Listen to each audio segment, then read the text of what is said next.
వందే మాతరం, వందే మాతరం, వందే మాతరం. నిన్ను నీ వెరుగుమా నీవే దైవంబని విశ్వమంతకు చాటు వేదభూమి. భారతమాత నిన్ను నీ వెరుగుమా నీవే దైవంబని విశ్వమంతకు చాటు వేదభూమి. ఆది విష్ణువునైన అవతారమెత్తించి కర్మఫలమొసంగు కర్మభూమి. ఆది విష్ణువునైన అవతారమెత్తించి కర్మఫలమొసంగు కర్మభూమి. గుడి పావురాలకై తొడకోసి ఇచ్చిన భూమీసులేలిన పుణ్యభూమి. గుడి పావురాలకై తొడకోసి ఇచ్చిన భూమీసులేలిన పుణ్యభూమి. కొల్లాయి గుడ్డతో కోటి శత్రుల గెల్చు జాతి పితను గన్న జన్మభూమి. కొల్లాయి గుడ్డతో కోటి శత్రుల గెల్చు జాతి పితను గన్న జన్మభూమి. సహజముగ పండు నేలలు చాలగలిగి, సహజముగ పండు నేలలు చాలగలిగి, జీవధారలు ప్రవహించు చేవగలిగి, జీవధారలు ప్రవహించు చేవగలిగి, అతి పురాతన సంస్కృతి ఖ్యాతి గలిగి, అతి పురాతన సంస్కృతి ఖ్యాతి గలిగి, బడుగు దేశం మనడి బడుగు దేశం మనడి మాట పడుదురేలా. ఇది బడుగు దేశం మనడి మాట పడుదురేలా.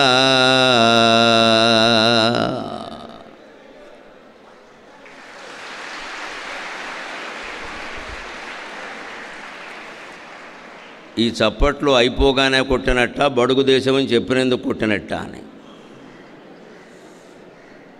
నేను అన్నమాట సిగ్గుపడాల్సిన విషయమే తప్ప చప్పట్లు కొట్టాల్సిన విషయం కాదు. ఒక పద్యంలో, శేషపద్యంలో పైన 7 పాదాలు భారతదేశ వైభవాన్ని గురించి చెప్పి చివరి మాట వేల మందిగా ఇక్కడ కూర్చుని నిలబడి వింటున్నటువంటి విద్యార్థుల్లో ఒక ఉత్తేజం కలగడం కోసం నేను చెప్పాను.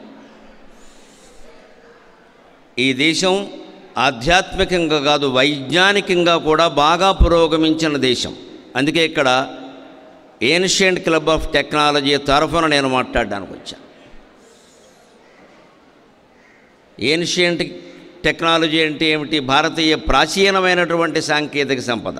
క్లబ్ ఫర్ ఏన్షియంట్ టెక్నాలజీ భారతీయ ప్రాచీన సాంకేతిక సంపదని యువతరానికి అందించడం కోసం ఏర్పడినటువంటి సంఘం ఇది.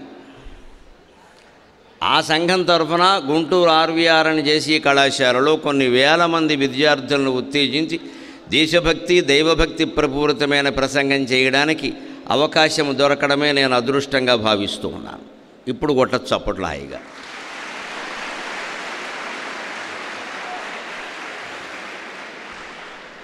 నేను ఎక్కడ మాట్లాడినా దాన్ని అవకాశంగా భావించను. నా మాటలు వినేవాళ్ళకి అవకాశం తప్ప నాకు అవకాశం కాదు, నాకు విశ్రాంతి అవకాశం. కానీ ఇక్కడ నేను అవకాశంగానే భావిస్తున్నా.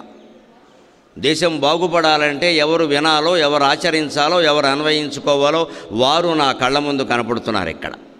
ఇక్కడ ఉన్న 1000 మందికి పైగా విద్యార్థుల్లో నా 2 పిల్లలే నాకు కనపడుతున్నారు. మీకు అందరికీ ఆశీర్వచనం, ఆశీర్వచనం, ఆశీర్వచనం. మా అబ్బాయిలే ఇక్కడ ఉండి వింటున్నారు అనుకుని చెబుతున్నా. ఎన్ని వేల మందిని సంతానంగానే నేను భావిస్తున్నా. కారణం మనం అందరం ఒక్కటే, దేశం ఒక్కటే. వేళ 75 ఏళ్ళు పూర్తి చేసుకుని అమృతోత్సవాలు జరుపుకుంటున్నాం. 47 నుంచి 2022 వస్తే 75 ఏళ్ళ కింద లెక్క. అమృతోత్సవం అంటే ఏమిటి? అమృతం అంటే ఏమిటి? మనకు బాగా అర్థమయ్యేలా చెప్పాలంటే చిన్న మాట. అమృతం అంటే ఉసిరికాయ. ఉసిరికాయని అమృతం అంటారు సంస్కృతంలో. సర్వోషధీనాం అమృత ప్రధాన, సర్వేంద్రియాణం నయనం ప్రధానం, సర్వేషు భోగేషు అశనం ప్రధానం, సర్వేషు గాత్రేషు శిరః ప్రధానం. సర్వేంద్రియాణం నయనం ప్రధానం అని మనం చాలా చోట్ల కంఠాసుపత్రుల దగ్గర చూస్తాం. కానీ అది పూర్తి శ్లోకం 4 పాదాలు ఉంటుంది. దాన్ని చాణక్యుడు రచించాడు, మహానుభావుడు. చాణక్య నీతి సూత్రాల్లో ఉంటుంది అది. సర్వౌషధీనాం అమృత ప్రధాన. అన్ని రకాల మందుల్లోకి గొప్ప ఔషధం ఏమిటంటే ఉసిరికాయ. ఉసిరికాయ ఇంట్లో ఉంటే వేరే వైద్యం అవసరం లేదు. ఉసిరి పచ్చడి, ఉసిరి బద్దలు అన్నీ ఆరోగ్యమే. రోజు అన్నం తినే ముందు ఇంత ఉసిరికాయ పచ్చడి వేసుకుని 2 ముద్దలు తింటే ఏ రోగము రాదు. ఇంకా తర్వాత ఏం తిన్నా అరిగిపోతుంది. పైగా ఉసిరికాయ ఎసిడిటీ, ఆకలిని పుట్టిస్తుంది. కాబట్టి 2 ముద్దలు ఎక్కువ తింటాడు. అందుకని అన్నానికి ముందు ఉసిరికాయ తినాలి, అన్నం తిన్నాక రేగిపండు తినాలి. అన్నానికి ముందు ఉసిరికాయ తింటే అన్నం ఆకలి పుట్టిస్తుంది. అన్నం తిన్నాక రేగిపండు తింటే తిన్నది అరుగుతుంది. దానిలో ఉండే గుంజు జిగురు కారణంగా రేగిపండు అరుగుతుంది. అరటిపండు ఎప్పుడు తిన్నా దోషం లేదు. వెలగపండు ఎప్పుడు తిన్నా ఆలోచించుకుని తినాలి. కపిత్తం సర్వదా అపథ్యం కదళీ నకదాచన అని శాస్త్రం చెప్పారు. ఇది వైద్యం. ఇది కొన్ని వేల ఏళ్ల క్రితం పుట్టింది. కనీసం చాణక్యుడు లెక్క వేసుకున్న క్రీస్తుపూర్వం లెక్క. కానీ వీళ్ళ వైద్య శాస్త్రంలో డాక్టర్లు మందు రాస్తే బ్రహ్మదేవుడికి అర్థం కావాలి, ఆ రాత మనకు అర్థం కాదు. ఒక్కడు కూడా ఉసిరికాయ అని రాయడు. ఒకవాడు రాస్తే యూకే అంటాడు. యూకే అంటే బ్రిటన్ అవుతుంది, ఉసిరికాయ అవ్వదు. నిన్న కూడా పత్రికలు వచ్చింది, మీరు గమనించి ఉంటారు. జనరిక్ మందుల గురించి డాక్టర్లు అర్థమయ్యేలా రాయాలి మందు, క్యాపిటల్ లెటర్స్లో రాయాలి. అలా రాస్తే వాడు క్యాపిటల్ కట్టుకోలేడు, రాయడు. అర్థం కాకుండానే రాస్తాడు. కొంతమంది పిల్లల రాత అర్థం కాకపోతే మా చిన్నతనంలో నీది బ్రహ్మరాత అనేవారు. ఓహో, బ్రహ్మరాత అర్థం కాదనమాట అని అర్థమైంది. మా రాత ఎలాగో అర్థం కాదు కాబట్టి. ఇప్పుడు ఎవరికి అర్థం కాని బ్రహ్మరాత ఏదైనా ఉంటే డాక్టర్ల రాత ఒకటే. ఎందుకంటే అర్థమైతే ఆ మందు వాడు తర్వాత కొనుక్కొని వాడేసుకుంటాడేమో, మన దగ్గరికి రాడేమో అని అనుమానం. ఎందుకంటే వీళ్ళు రావాలి, చేయి పట్టుకుంటే వెయ్యి, మళ్ళీ వదిలిపెడితే వెయ్యి, లేకపోతే డబ్బులు ఎలా వస్తాయి? ఇంత వైద్యం తయారైంది కదా, అన్నిటికీ భయపడుతున్నాం కదా మనం. ఇంత వైద్యంలోనూ మనకి చెప్పింది ఏమిటంటే అమృత ప్రధాన. ఉసిరికాయ ఉంటే నీకు వైద్యం అవసరం లేదన్నారు. ఆహార విహారాల్లో మార్పు ద్వారా ఆరోగ్యాన్ని సంపాదించాలి కానీ మందు బిళ్ళల ద్వారా కాదు. వీళ్ళ మందు బిళ్ళల అమ్మకాలు బాగా పెరిగాయి, మందు అమ్మకాలు కూడా బాగా పెరిగాయి విపరీతంగా. ఈ బిళ్ళలు పెరిగే, మందు పెరిగింది, అంతా అనారోగ్యాల పాలయ్యారు. కారణం మన ప్రాచీన వారసత్వాన్ని మర్చిపోవడమే. అందుకే ఏన్షియంట్ టెక్నాలజీ. అమృతం అంటే అన్నిటికీ పనిచేస్తుంది అని అర్థం అక్కడ. ఉసిరికాయ అమృతం ఏమిటి? ఉసిరికాయ ఏమి తీయగా ఉండదు. అమృతం అంటే తీయగా ఉంటుంది అనుకోవద్దు. ఎవరికి ఏది ఇష్టమైతే అది అమృతం. అమృతానికో రుచి లేదు, అమృతానికో రుచి లేదు. బెల్లానికో రుచి ఉంది, అల్లానికో రుచి ఉంది, కానీ అమృతానికి రుచి లేదు. మరి అమృతం అంటే అర్థం ఏమిటంటే నీకు ఏది రుచిస్తే అదే అమృతం. ఉపన్యాసం అయ్యాక మీరు మాకు ఉపన్యాసం బాగా నచ్చిందని మీరు మనస్సులో భావిస్తే నా ఉపన్యాసం అమృతం కింద లెక్క. ఉపన్యాసానికి రుచి ఏమిటంటే నీకు నచ్చింది అంతే, నీకు నచ్చింది అమృతం. అంచేత అమృత ప్రధాన. అన్ని రకాల వాటికి మందు వేయగలిగింది అమృతం. అంచేత అమృతోత్సవం అంటే కూడా మనం గ్రహించవలసింది, అన్ని రకాల వ్యాధులకి మనం మందు వేయగలగామా 75 ఏళ్లలో? ఈ దేశంలో అవినీతి పోయిందా? పేదరికం పోయిందా? విలాసాలు పోయాయా? భోగాలు పోయా? ఏవీ పోకపోగా ప్రస్తుతం ఉన్న పరిస్థితి ఏమిటంటే చాలామంది విద్యార్థులకు తెలుసు, కానీ మీరు చూడకపోయే భవిష్యత్ భారతం భయంకరంగా ఉంటుందంటే భయపడద్దు. దయచేసి అర్థం చేసుకోండి. ఏ విలువలు లేని దేశం ఉంది ఇవాళ. తల్లిని నమ్మడానికి వెళ్ళేది, తండ్రిని నమ్మడానికి వెళ్ళేది, వాళ్ళిద్దరూ కలిసి పిల్లల్ని నమ్మడానికి వెళ్ళలేదు. ఎంత ప్రేమించి పెళ్లి చేసుకున్నామన్నా ఏడాది మించి కాపురం చేస్తే పద్మశ్రీ ఇచ్చేయచ్చు ఇద్దరు కూడా. ఇక 2 ఏళ్ళు 3 ఏళ్ళు చేస్తే భారతరత్న, వేరే ఏం అక్కర్లేదు. ఇంకా 3 years with the same person, how is it possible? 3 ఏళ్ళ ఒకటితోనే ఎలా సాధ్యం? 3 ఏళ్ళు కాదమ్మా, 30 ఏళ్ళు 60 ఏళ్ళు సాధ్యమైన వాళ్ళు కూడా మీ ఇంటి దగ్గర ఉన్నారు. మీ అమ్మమ్మ గారిని, మీ తాతయ్య గారిని అడగండి, వారి పెళ్ళి ఎప్పుడైందో, ఇంతకాలం ఎందుకు కలిసి ఉన్నారో కూడా అడగని చెప్తారు. మరి వాళ్ళు కట్టుకున్న వాళ్ళతో కలిసి ఉండలేకపోతున్నాం. కానీ చదువు దగ్గర నుంచి, ఉద్యోగం దగ్గర నుంచి అన్నింటికీ మొత్తం విదేశాలకు పరిగెడుతున్నాం.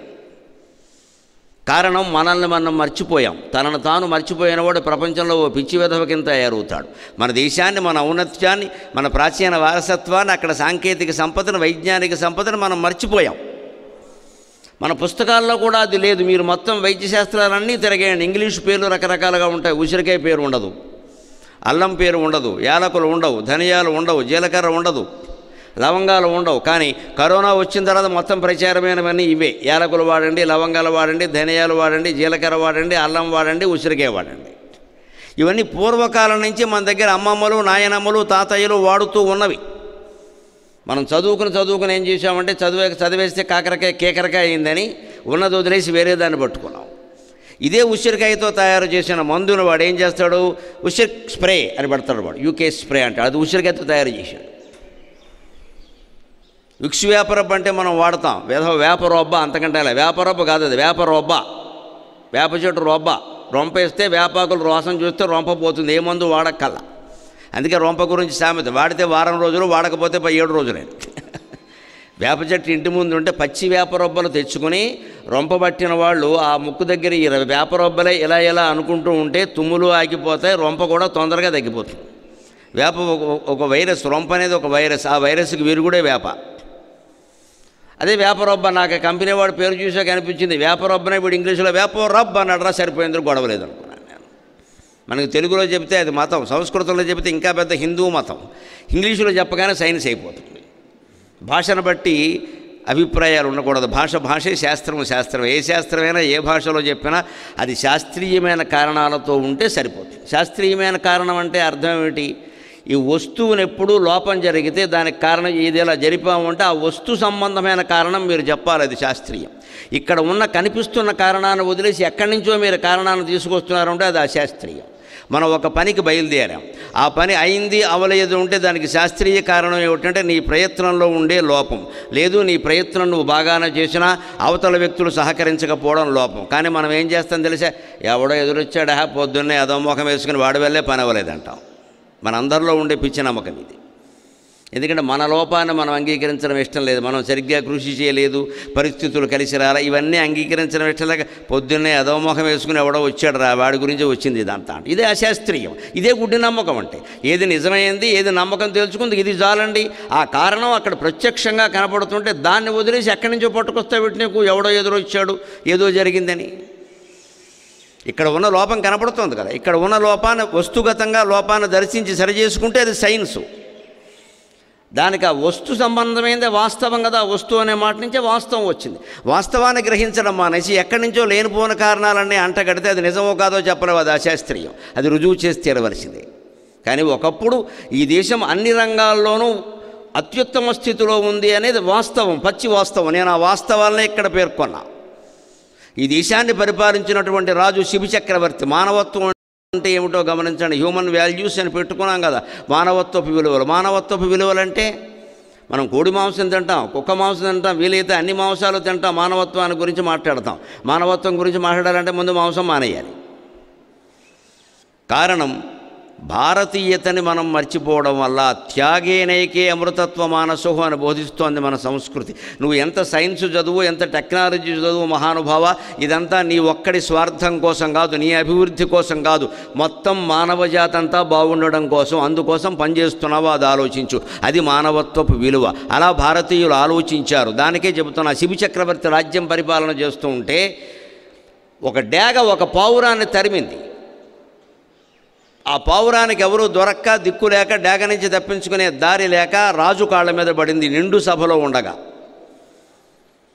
అప్పుడు రాజుల మందిరాలు, నిండు సభలన్నీ ఊరికే మూసేసి తలుపులెట్టు ఉండేవి కాదు, బహిరంగంగానే ఉండేవి హాయిగా. వాళ్ళకి ఏ భయాలు లేవు, ముఖ్యంగా మృత్యు భయం లేదు. ఎవరైనా చంపేస్తారేమో, ఎప్పుడైనా పోయేవాళ్ళమే కదా, పోనీయండి అనేవారు. అంతేకాని ఇటు అంగరక్షకుడు పెట్టుకుని ఏడిచేవారు కాదు ఊరికి. అది పెద్ద విషయం కాదు, ఉండేవారు అంతే జీతాల కోసం. వాళ్ళతో వీళ్ళకి పనేం లేదు, ఏదొచ్చినా సొంతంగా ఎదుర్కొనేవారు. స్వయంగా రాజతే ఇది రాజా, తన ధైర్యం, తన స్థైర్యం, తన విద్య, తన విజ్ఞానంతో ప్రకాశించేవాడే నాయకుడు. పక్కన నలుగురు అంగరక్షకులను పెట్టుకుని అంటే వాడు నాయకుడు కాదు, సేవకుడు కింద లెక్క.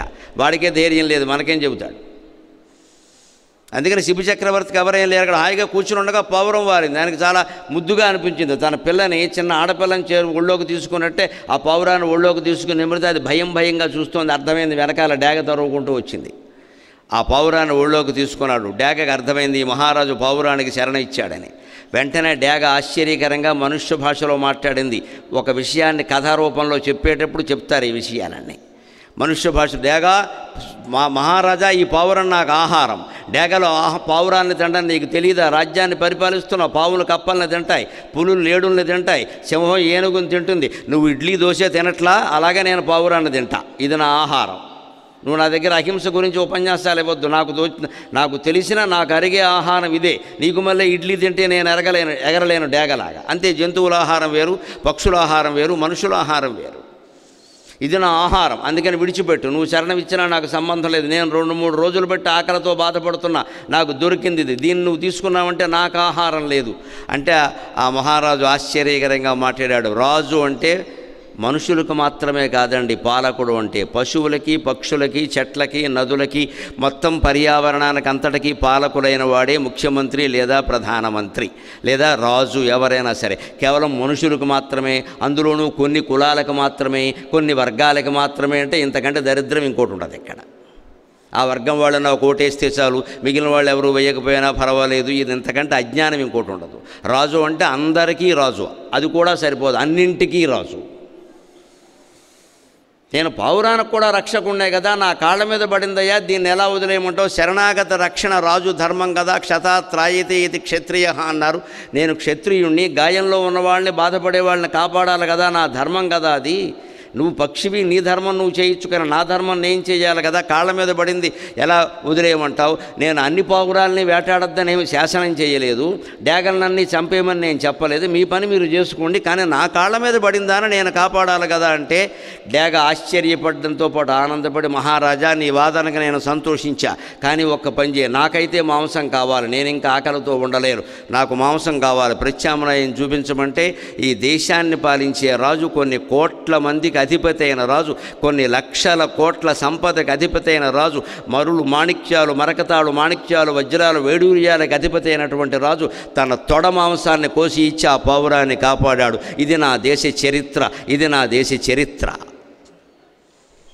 ఆ చరిత్రకు వారసులం మనం, ఆ చరిత్రకు వారసులం. మానవత్వం అంటే ఇది.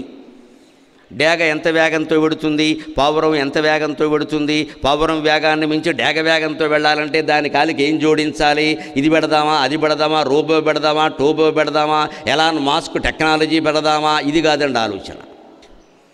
డేగ నుంచి పావురాన్ని కాపాడడం ఎలాగ, మన ఆశ్రయించినప్పుడు అంత మాత్రం చేత ప్రతి జంతువు నుంచి ప్రతి జంతువుని కాపాడాల్సిన అవసరం మనకి లేదు.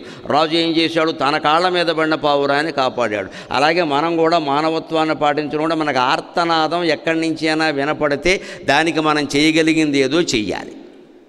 ఇవాళ విద్యార్థులకి ప్రధాన కర్తవ్యం అది. మీ జీవితాన్ని మీరు నిలబెట్టుకుని ఇతరులకు వీలైనంత సాయం చేయాలి. మొత్తం ఎన్ని రకాల విద్యలు చదివినా, బీటెక్లు చదివినా, ఎంటెక్లు చదివినా, ఎంబీఏలు చదివినా, ఎంబీబీఎస్లు చేసినా, ప్రపంచంలో ఉన్న విద్యలన్నీ నేర్చినా అంతిమంగా ఒక్కటే లక్ష్యం లెక్క, పరోపకార పుణ్యాయ పాపాయ పరపీడనం. వ్యాసుడు భారతం చివరిలో చెప్పిన మాట. 1,00,000 శ్లోకాల భారతం పూర్తయ్యాక గణపతి వ్యాసుడికో పరీక్ష పెట్టాడు. మీ కవుల్ని పలకరిస్తే చాలయ్యా, గంటలు గంటలు మాట్లాడతారు, అలాగే 1,00,000 శ్లోకాలు చెప్పావు, భారతం ఏముంది ఇందులో, అన్నదమ్ములు కొట్టుకు చావడం, ఆడాళ్ళను జుట్టట్టుకు లాగడం తప్పితే ఏముందయ్యా ఇందులో, దీనికోసం 1,00,000 శ్లోకాలు చెప్పాలా అంటే, అలా లేదయ్యా, అలా చెబితే కానీ కలియుగంలో తెలియదయ్యా, ముఖ్యంగా గరికపాటి నరసింహారావు లాంటి వాడు భారతం చెప్పుకుని బతకాలి కదా, అందుకే చెప్పాను అన్నాడు. మరి 1,00,000 శ్లోకాలు ఎందుకంటే మా కోసమే, లేదా ఎందుకు, మేమేం చెప్పుకోవాలి, అందుకని చెప్పానయ్యా అంటే, అలా కాదు మహర్షి మీరేమనుకోకపోతే ఒక్క మాట, ఈ మొత్తం 1,700 శ్లోకాల భారత సారాంశాన్ని ఒక్క శ్లోకంలో చెప్పగలరా అన్నాడు. వ్యాసుడు చాలా ఆనందించి, గొప్ప పరీక్ష పెట్టావు గణపతి, నువ్వు అన్నావు కాబట్టి నేను కూడా సవాలుగా తీసుకుంటున్నానయ్యా, నువ్వు ఒక్క శ్లోకంలో చెప్పమన్నావు కదా, నేను అర శ్లోకంలోనే చెబుతా అన్నాడు ఆయన. సగం శ్లోకంలో చెబుతా, ఒక్క శ్లోకం కూడా అక్కల అని. శ్లోకార్థేన ప్రవక్ష్యామి యదుక్తం గ్రంథకోటిభిః పరోపకార పుణ్యాయ పాపాయ పరపీడనం. యదుక్తం గ్రంథకోటిభిః, ఒక్క భారతం కాదు గణపతి, 1,700 శ్లోకాల భారతమైనా, 14,093 శ్లోకాల భాగవతమైనా, 24,000 శ్లోకాల రామాయణమైనా, చతుర్వేదాలైనా, 6 శాస్త్రాలైనా, ఏదైనా సరే మొత్తం ప్రపంచంలో ఉండే 1,000 గ్రంథాల సారాంశం ఒక్కటే, అది సగం శ్లోకంలో చెబుతున్న ఆ విషయాన్ని సగం శ్లోకంలో చెప్పాడు. అసలు విషయం సగం చెప్పాడు వ్యాసుడు అంటే అది. ఇలా చెబుతాను అనే విషయాన్ని సగం చెప్పాడు, మిగిలిన దాన్ని సగం చెప్పాడు. పరోపకార పుణ్యాయ పాపాయ పరపీడనం, ఇతరులకు ఉపకారం చేయడం పుణ్యం, అపకారం చేయడం పాపం, ఇంతకంటే ఏం లేదు, ఇది ఒక్కటి పాటిస్తే చాలు, ఇంకేం అక్కర్లేదు అన్నాడు. మనం ఏన్షియన్ టెక్నాలజీ నేర్చినా, మోడర్న్ టెక్నాలజీ నేర్చినా నేర్చుకోవలసిన గుణం ఏమిటంటే పరోపకారం, పరోపకారం, పరోపకారం. పరోపకారం కోసం ఆర్వీఆర్ అని జేసీ కాలేజీలో చదువు మానేసి పొద్దున్నే పరోపకారం అని బయలుదేరకూడదు. చదువుకోవడం అంతకంటే పరోపకారం ముందు. అసలు నీ చదువు నువ్వు పూర్తి చేయడం, నువ్వు బీటెక్ అయినా, ఎంటెక్ అయినా, ఎంబీఏ అయినా, ఏం చేసినా అది ముందు పూర్తి చేస్తేనే కదా విషయం తెలిసేది. ఆ విద్య సారాంశాన్ని తెలుసుకుని దాన్ని నేను సుఖంగా ఉండడానికి, సమాజం అంతా సుఖంగా ఉండడానికి ఎలా వినియోగించగలం అని ఉపయోగించడమే పరోపకారం. అదే హ్యూమన్ వాల్యూ, అదే మానవతా పరిమళం, అదే మానవత్వపు విలువ. దాన్ని నేర్చుకుందుకు మనం ఇక్కడ ఉన్నాం. అందుకని శివ చక్రవర్తి పేరు నేను ప్రార్థన పద్యంలో చెప్పాను, గుడిపావురాలకై తొడకోసి ఇచ్చిన భూమీశులేలిన పుణ్యభూమి అని. అంతటి త్యాగం ఇప్పుడు ఏమైందో ఆలోచించండి ఒక్కసారి. ఎవడు చదువు వాడిది, ఎవడు ఉద్యోగం వాడిది, ఎవడు గొడవ వాడిది, తల్లిదండ్రులు కూడా అవసరం లేదు, బంధుమిత్రులు కూడా అవసరం లేదు. వయస్సులో ఉన్నప్పుడు పెళ్ళానికి మొగుడు, మొగుడికి పెళ్ళాం కావాలి. వయస్సు తీరిపోతే వాళ్ళు కూడా అవసరం లేదు. వాళ్ళను కూడా మనం చిన్న చూపి చూస్తాం. కాలేజీలో జరగానే ముందు గర్ల్ ఫ్రెండ్ బాయ్ ఫ్రెండ్ అని తయారవుతారు. ఆ లేకపోవడం ఏదో చిన్నతనంగా భావిస్తారు. 6 నెలలు అయిందా, why you don't have a boyfriend why అని అడుగుతారు. ఇక్కడ అంటే అదో వ్యాధి అన్నమాట. వెంటనే బాయ్ ఫ్రెండ్ ఉండకపోతే, గర్ల్ ఫ్రెండ్ ఉండకపోతే వ్యాధి కాదు మరి. కానీ ఏ బాయ్ ఫ్రెండు, ఏ గర్ల్ ఫ్రెండు లేకపోవడం వల్లే, పెళ్ళయ్యే వరకు నోరు మూసుకుని చదువుకోవడం వల్లే ఇవాళ ఇన్ని వేల మంది విద్యార్థుల ముందు నిలబడి ఒక్క వ్యక్తిని అఖండంగా ఆనందంగా మాట్లాడగలుగుతున్నా సందేహమేంది.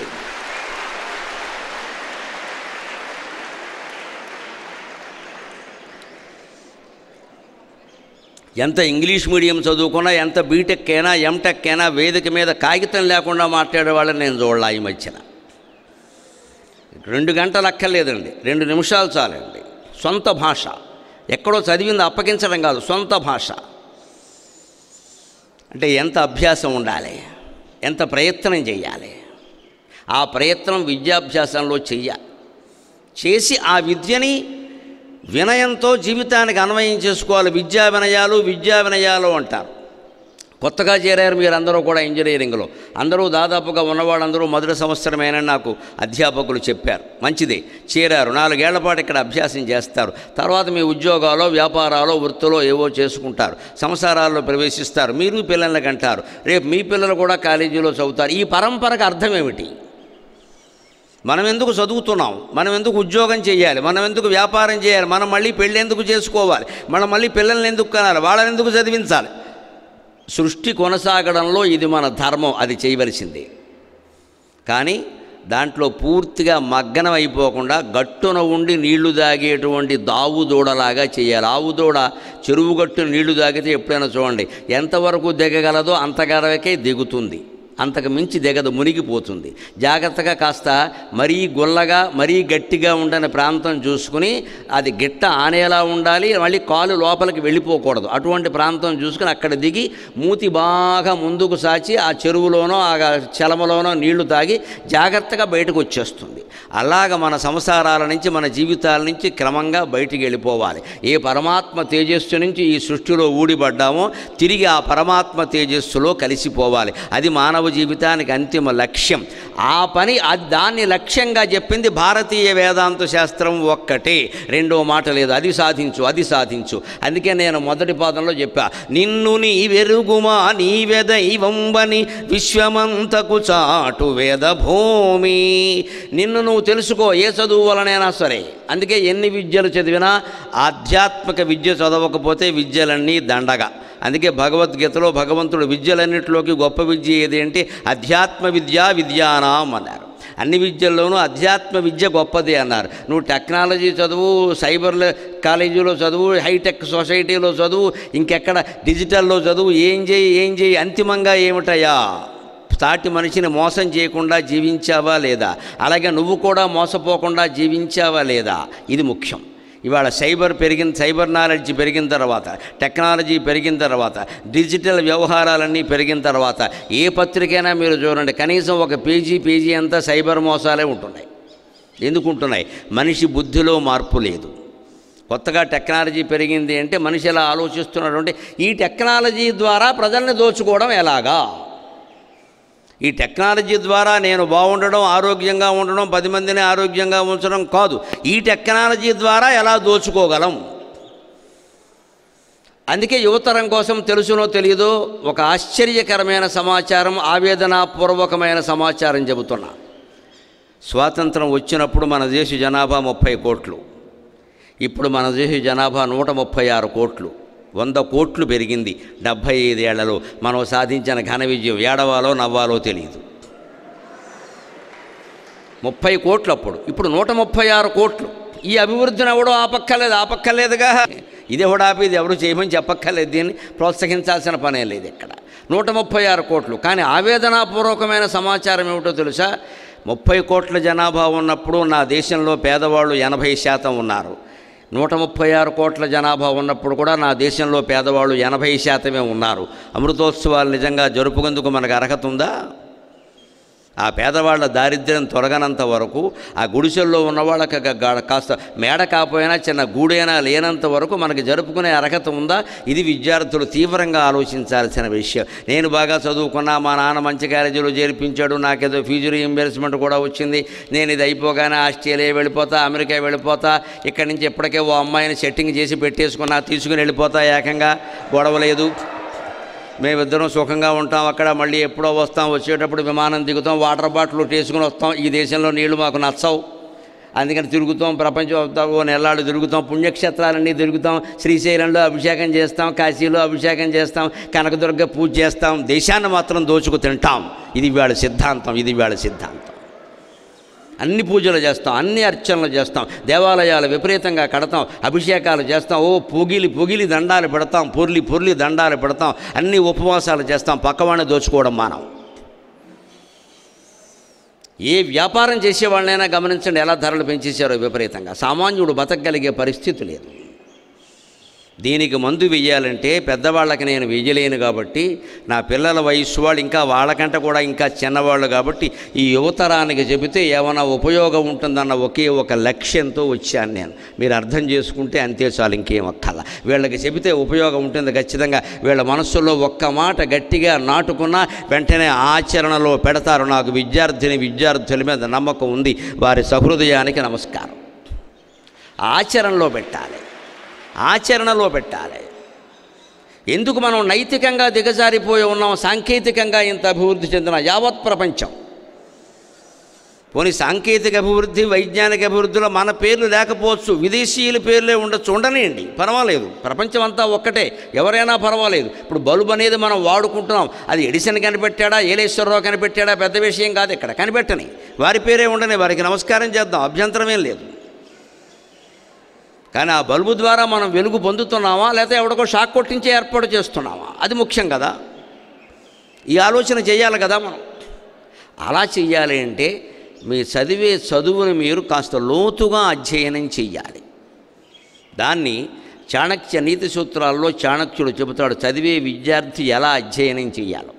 యథా ఖాత్వా ఖనిత్రేణ భూతలే వారి విందతి తథా గురుగతాం విద్యాం శుశ్రూషురధిగచ్చతి.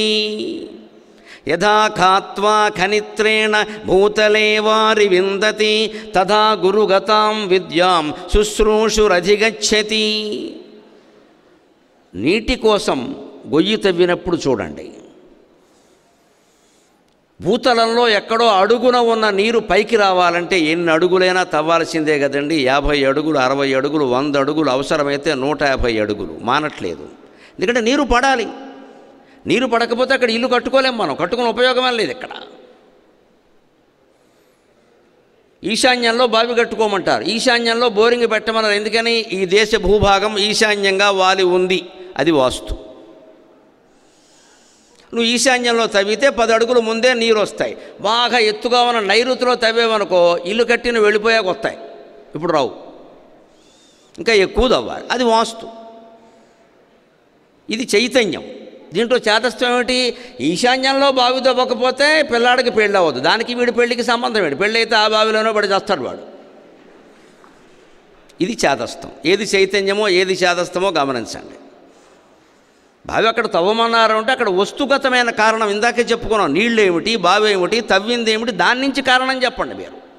దానికి పిల్ల పెళ్ళికి సంబంధం ఏమిటి? అసలు ఈ పిల్లకి పెళ్లి చేయాల్సిన అవసరం ఉందో లేదో కనుక్కోండి. ఈ పాటికి చేసుకుందేమో, మనకేం తెలుసు. ఇది అంత సంత. అంత ఇంట్లో ఏదైనా జరిగేసరికి నైరుతి పెట్టగోడ కట్టాం, ఈశాన్యం అడ్డగోడ కట్టాం, నువ్వు ఏ గోడ కట్టినా ఒకటేనండి. అక్కడ కట్టవలసిన గోడ కట్టలేదు. అమ్మాయి డాబా మీదకి వెళ్ళి మాట్లాడుతుంటే నువ్వు ఇక్కడ కూర్చొని అయింది, అప్పుడే అయిపోయింది సంసారం. వయసులో ఉన్న అబ్బాయి, వయసులో ఉన్న అమ్మాయి ప్రైవేట్గా దూరంగా వెళ్ళి ఎక్కడో మాట్లాడుతున్నారంటే సంథింగ్.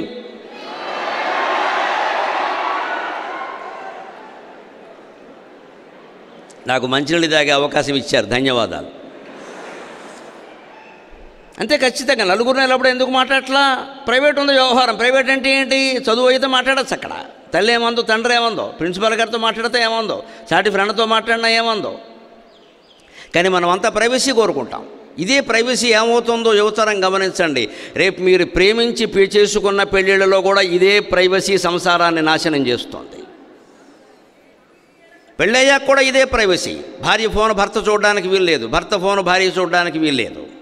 మరి ఇంకెందుకండి భార్యాభర్తల అనుబంధం? చూడడానికి వీల్లేదు నువ్వు అంటున్నావు సంథింగ్ సంథింగ్ సంథింగ్.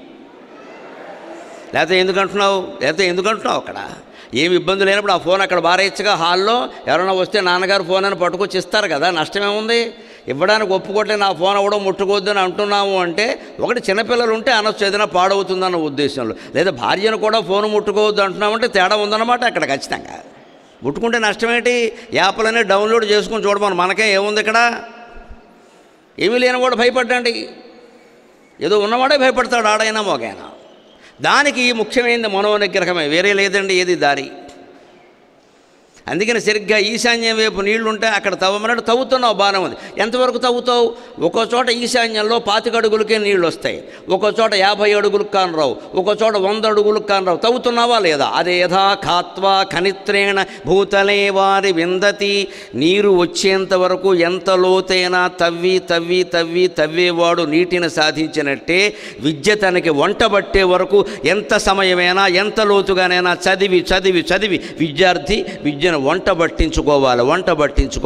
పంట పట్టించుకోవడం కాదు, కంట పట్టించుకోవడం కాదు. ఇదివరకు మేము పంట పట్టించుకుని పాడయ్యాం, మీరు కంట పట్టించుకుని పాడవుతున్నారు. తేడా ఏమిటో తెలుసా? పంట పట్టించుకోవడం అంటే కంఠస్థం చేయడం. సంస్కృత శ్లోకాలు, ఇంగ్లీషు గ్రామర్ పాయింట్లు, లెక్కల్లో కూడా సూత్రాలు కంఠస్థం చేయించేవారు మా చేత. కానీ అర్థం చేయించాకే కంఠస్థం చేయించేవారు. అర్థం లేకుండా ఎవరు కంఠస్థం చేసేవారు కాదు. ఏదో పరీక్షల్లో గుర్తుండడం కోసం కంఠస్థం చేసేవారు. ఇప్పుడు అర్థంతో నిమిత్తం లేకుండా బట్టి పట్టిస్తున్నారు. లెక్కలు కూడా శుభ్రంగా స్టెప్స్ వేసేసి ఈ స్టెప్పు కంఠస్థం చేసి అక్కడ రాసి అంటే తినేయి కక్కాయి అయిపోయింది. ఇక్కడ తినదంతా కక్కేస్తే ఒంట్లోకి వెళ్ళింది ఏముంది? ఒంట్లోకి వెళ్ళాలి విద్య. దానికోసం నీటి కోసం బావి కోసం తవ్వేవాడు తవ్వినట్టుగా తవ్వాలి. ఎలా తవ్వాలి? ఎక్కడ తవ్వాలి? తథా గురుగతాం విద్యాం శుశ్రూషు రధిగచ్చతి. గురువు పాఠం చెప్పి వెళ్ళిపోగానే ఎవరైనా సరే, మీరు సాయంత్రం ఎప్పుడైనా ఆయన అలా ఏ గురువు గారైనా సరే, ఏ మెకానికల్ బోధించేవారో, సివిల్ బోధించేవారో, రకరకాల ఇంజనీరింగ్ విద్యలు బోధించేవారో, లేదు విద్యుత్ ట్రాన్స్ఫార్మేషన్ గురించి బోధించేవారో, ఎనర్జీ ట్రాన్స్ఫార్మేషన్ గురించి బోధించేవారో, ఏది బోధించినా పర్వాలేదమ్మా, ఇంగ్లీషు భాషలు ఏదైనా సరే, ఆ ఉపాధ్యాయుడు అలా వెళ్ళిపోతుంటే ఎవరైనా ఒక్కరు వెళ్ళి నాకు ఈ సందేహం ఉంది అని అడిగారా? అడిగితే ఆయనకి ఎంత ఆనందంగా ఉంటుందో తెలుసా? 100 మంది పాఠం విన్నారు, ఎవడో అడగలేదు, వీడు ఒక్కడో అడిగాడు పాపం సందేహం ఉండేని. ఆ ఉపాధ్యాయుడు ప్రత్యేకంగా కూర్చోబెట్టి గంట అయినా చెబుతారండి. నేను ఉపాధ్యాయ వృత్తిలో 30 ఏళ్ళు ఉన్న వ్యక్తిగా చెబుతున్నా, మా ఉపాధ్యాయుడికి కోట్ల రూపాయల జీతం ఇచ్చినా కలగని ఆనందం మీ పాఠం బాగుంది సార్ అని విద్యార్థి అన్నప్పుడు వెంటనే కలుగుతుంది, మాకు వెంటనే కలుగుతుంది ఆనందం. చాలా కష్టమండి టెక్నాలజీ, అర్థం కాదు అనుకున్నా. మీరు అరటిపండులు వచ్చినట్టు చెప్పారండి గురువు గారు అని ఒక్కసారి మనం గురువు దగ్గర అనగలిగితే, ఆ గురువు రిటైర్ అయిపోయినా సరే 20 ఏళ్ళు పనిచేసేంత శక్తితో ఉంటాడు ఆయన. గురువు కావలసింది అది. ఊరికే దండాలు నమస్కారాలు కలిపి ఫోటోలు దిగడాలు కాదు ఇక్కడ. ఇవాళ గురువుల సందేహాలు అడిగేవారు లేరు. కానీ నా యాతన నేను చెబుతున్నా, నేను బయటికి రావడానికి కష్టంగా ఉందమ్మా. నేను బయటకు వచ్చానంటే ధర్మ సందేహాలు మొదలవుతున్నాయి ఇక్కడ. మమ్మల్ని మా ప్రాణాలు తినేస్తున్నారు. పోనీ ఇవేమన్నా ఉపయోగపడే సందేహాలంటే, మా మామగారు పోయారంటే గుళ్ళోకి వెళ్ళాలా వద్దా? మా మామగారు బాగానే ఉన్నారు, నాకు ఎందుకు గొడవ? ఇదే సందేహం, పనికిమాలిన సందేహం అంటారు దీన్ని. ఆచార సంప్రదాయాల గురించి అవి ఊరికో రకంగా ఉంటాయి, కులానికో రకంగా ఉంటాయి, కుటుంబానికో రకంగా ఉంటాయి. మేము ఎలా చెబుతామండి అర్థం లేకుండా? లేకపోతే సొంత సమస్యలు, మా అబ్బాయి బాగానే ఉన్నాడు కానండి, మీ అబ్బాయి గురించి నేనేం చెప్పలేనమ్మా. దానికి ఇక్కడే రెడీమేడ్ పరిష్కారాలు ఏమి ఉండవు ఇక్కడ. పైగా నేను చెప్పదలుచుకున్నవన్నీ నా ప్రవచనాల్లో హాయిగా చెబుతూనే ఉన్నాను. పెద్దవి చిన్నవి అన్ని రకాల వీడియోలు ప్రపంచం అంతా ప్రసరిస్తూనే ఉన్నాయి. వాటిలో సమాధానాలు దొరుకుతాయి. ఇంక కొత్తగా నీ ఒక్కళ్ళకి చెప్పేదేం లేదు ఇక్కడ. ఏదైనా పురాణాలో, సాహిత్యమో, తత్వమో ఏదైనా గ్రంథం చదివి అందులో విషయం ఏదైనా అర్థం కాకపోతే అడిగితే మేము కొంచెం చదువుకున్నాం కాబట్టి చెబుతాం, అది పర్వాలేదు, దాంతో ఇబ్బంది ఏం లేదు. కానీ అవి కాదండి మమ్మల్ని అడిగేవి, అంత సొంత విషయాలే. అందుకే సొంత బాధ తట్టుకోలేక మేమేదో అవతార పురుషులు అనుకుంటారు. మేము ఇలా అనగానే అది అలా ఏం లేదమ్మా, మా బాధలు మాకున్నాయి. సీత కష్టాలు సీతవేతే, పీత కష్టాలు పీతమన్నారు. ఎవడి కష్టాలు వాడుకోండి. ఇది కాదండి విద్య. తవ్విన కొద్దీ లోతుకి వెళ్ళడం అంటే సూక్ష్మ దృష్టితో చూడడం, సూక్ష్మ దృష్టితో చూడాలి. ఇంజనీరింగ్ కళాశాల కదా, మహానుభావుడు. ఇంజనీరింగ్ అంటే గుర్తొచ్చేవారు ఎవరండి? మోక్షగుండం విశ్వేశ్వరయ్య. ఆయన ఉదాహరణ ఒకటి చెబుతా, సూక్ష్మ దృష్టి అంటే ఏమిటో. ఆయన ఒక విద్యార్థి కళాశాలలో మొదటి స్థానం వస్తే 116 ఇస్తానని ప్రకటించాడు. ఆ రోజుల్లో నేను చెప్పేది సుమారుగా 150 ఏళ్ల క్రితం. అప్పుడు ఆ రోజుల్లో 100 ఏళ్ళు దాటిపోయిన చరిత్ర. 116 చాలా ఎక్కువ. ఇవాళ ₹1,00,000 పైన ఇచ్చినట్టే. ఆయన ఇస్తానని ప్రకటించాడు. ఆ కుర్రాడు ఎవరో పేరు చెప్పారు. వెంటనే ఆయన వేదిక మీద ఉండి, బాబు నువ్వు తర్వాత రేపు ఉదయం 10:30కి రావయ్యా, నేను ఇస్తాను అన్నాడు. ఈ కుర్రాడు అరగంట ఆలస్యంగా వెళ్ళాడు. 11ంటికి వెళ్ళాడు. 11:15 కూడా అయింది. ఆయన ఈ అబ్బాయి కోసం వేచి చూశాడు. 10:30 టైం ఇచ్చాడు కదండి ఆయన చూశాడు. అంత పెద్ద ప్రపంచ ప్రసిద్ధమైన ఇంజనీరింగ్ శాస్త్రవేత్త. ఆయన వేచి చూశాడు క్రమశిక్షణ ప్రకారం. 10:30కి ఆ అబ్బాయి వస్తాడు కదా, నేను 10:25కి అక్కడ ఉండాలి కదా అని తన ఇంట్లో ఉండే ఒక గదిలో ముందు హాల్లో డ్రాయింగ్ రూమ్ అంటాం కదా, అక్కడికి వచ్చి ఆయన కూర్చున్నాడు. ఆయన జపం చేసుకుంటూ కూర్చున్నాడు. ఈ కుర్రాడు 10:30కి వస్తాను కూడా 11:15కి వచ్చాడు. సరే నమస్కారం చేశాడు. తీసుకోవయ్యా, నీకోసమే అట్టి పెట్టాను అన్నాడు. ఆ కుర్రాడు బయటికి వెళ్ళాడు. వాడికి అనుమానం వాడికి ఉంటుంది కదా, లెక్క చూసుకున్నాడు. అందులో ₹16 తగ్గాయి, 100 ఉన్నాయి. వాడికి అనుమానం వచ్చింది. ఏమండి 116 ఇస్తానన్నారు, 100 ఇచ్చారు అన్నాడు. 45 నిమిషాలు ఆలస్యంగా వచ్చో 16 కట్ చేశాను పొమ్మని చెప్పాడు ఆయన. ఇదే లెక్క, మనిషికి నేర్పాలంటే ఇదే లెక్క. నువ్వు రమ్మన్న చోటుకి రావాలా వద్దా? ఇంత పెద్దవాడిని నేను 10:30కి రాగలిగితే నువ్వు రాలేవా? చదువుకునే కుర్రాడివి, నీకు 45 నిమిషాలు ఆలస్యమా? దాని విలువ తెలియాలి కదా, సమయం విలువ. అందుకే 16 తగ్గించా వెళ్ళని చెప్పాడు ఆయన. అంటే జీవితంలో నువ్వు ఎంత గొప్ప విద్యార్థివైనా క్రమశిక్షణ పాటించినప్పుడు దేనికి నీ చదువు ఎక్కడ? మాటికి నిశ్శబ్దంగా ఉండండి అని చెబుతున్నామంటే బాగా గోల చేయడానికి అలవాటు పడిపోయాం మనం. 10 సార్లు చెప్పించుకోవాల్సి వస్తుంది. పైగా అది కూడా నాకు ఆశ్చర్యం. దయచేసి అనే మాట ఉపాధ్యాయుడి నోట వచ్చిందంటే అది ఉపాధ్యాయుడికి కాదండి, విద్యార్థికి అవమానం. ఆ మాట రానివ్వకూడదు. గురువులు మనని దయచేసి అనడం ఏంటండి? కర్మ కాకపోతే. ఇంగ్లీష్ అలవాటు పడిపోయి ప్లీజ్ అంటాం ప్రతిదానికి అలవాటు కాబట్టి మనం అనేస్తున్నాం. ఉపాధ్యాయుడు ఆజ్ఞాపించాలి, మాట్లాడకండి అంతే, మాట్లాడద్దు. దయచేసి నిశ్శబ్దంగా ఉండండి అంటే ఆయన దయచేసేది మనం ఎట్టా, వీడు పెద్దవాడైపోయాడు వాడికంటే. కానీ వీళ్ళ పరిస్థితి ఇది, ఎవరిని ఏం అనలేము వీళ్ళ పరిస్థితి. ఎందుకంటే ఇంగ్లీష్కి అలవాటు పడ్డాం మనం. ప్లీజ్ మెయింటైన్ సైలెన్స్ అంటే దయచేసి నిశ్శబ్దంగా ఉండండి. ఇంకా నయం, అనువాదం కాస్త నయం. దయచేసి నిశ్శబ్దాన్ని నిర్వహించండి అనట్లేదు. ఎందుకంటే మెయింటైన్ అంటే నిర్వహించడం కదా, ముక్క అనువాదం అంటారు దాన్ని. ఇంకా అంత దరిద్రం కాలేదు. దయచేసి అని ఉపాధ్యాయుని నోట వస్తుందంటే మనకు అవమానం అండి అది. నిశ్శబ్దంగా ఉండలేని వాళ్ళం, లేదు క్రమశిక్షణ పాటించలేని వాళ్ళం, ఒక సమయానికి చేస్తానన్న పని ఆ సమయానికి చెయ్యలేని వాళ్ళం మనం విద్యార్థులం ఎలా అవుతాం, రేపు విద్వాంసులం ఎలా అవుతాం? ఇది ముందు నేర్చుకోవాలి. అందుకని శుశ్రూషురధిగచ్చతి, గురువుని సేవించిన వాడికి చదువు బాగా వస్తుంది అంటే అర్థం శ్రద్ధగా వినడం. శుశ్రూష అంటే ఏదో బట్టలు ఉతకడం, కాళ్ళు పెసకడం కాదు, పొరపాటు అర్థాలు చెబుతారు. అది కాదు సమస్య. ఇవాళ ఉపాధ్యాయులు ఎవరు అవి మిమ్మల్ని అడగడము లేదు, మీరు చేయడము లేదు, అవేవి మాకు అక్కర్లేదు. శుశ్రూషు శ్రోతుం ఇచ్ఛా శుశ్రూష, వినాలనే కోరికతో మనకి నచ్చిన సినిమా పాట వినాలంటే మనం పనులన్నీ మానేసి దానికోసం డౌన్లోడ్ చేసుకుని ఎలా వింటామో, పాఠం అంత ఆసక్తిగా వినగలిగిన రోజుని మన జీవితాలు ఖచ్చితంగా 24 గంటల్లో బాగుపడతాయి, అనుమానం వెళ్ళా. అలా వినాలి అంటే ముందు కొన్ని నియమాలు మనం బాగా అలవాటు చేసుకోవాలి. మనల్ని పాఠం విననివ్వకుండా, శ్రద్ధగా చదువుకోనివ్వకుండా చేసేది ఏమిటో తెలుసా? చిన్న వయస్సు వాడు చెప్పవలసిన వాడు కాబట్టి చెబుతున్నా. స్నేహాల విషయంలో జాగ్రత్తగా ఉండకపోతే మన చదువు మొత్తం నాశనమైపోతుంది. ఎటువంటి వాళ్ళతో మనం స్నేహం చెయ్యాలి, ఎటువంటి వాళ్ళతో మనం చెయ్యకూడదు. ఎట్టి పరిస్థితుల్లో ఇంజనీరింగ్ విద్యార్థి 4 సంవత్సరాల చదువు పూర్తయ్యే వరకు అబ్బాయిలు అమ్మాయిలతోటి, అమ్మాయిలు అబ్బాయిలతోటి స్నేహాలు చేయకూడదు. మీకు ఈ మాట నచ్చదు, కానీ నచ్చని మాటలు చెప్పడమే నాకు నచ్చుతుంది, నేనేం చేయలేను. అబ్బాయిలు అమ్మాయిలు కలిసి కనబడ్డారు అంటే చదువు నాశనం అయిపోయినట్టు లెక్క. ఏం వాదించొద్దు, ఏం స్వేచ్ఛ అనొద్దు, ఇది కుదిరే పని కాదు. ఇది 18 ఏళ్ల వయస్సున్న కుర్రాడు 18 ఏళ్ల వయస్సున్న అమ్మాయి చెట్టు కింద కూర్చొని ఇద్దరు హోంవర్క్ చేస్తారంటే నేను నమ్మనండి.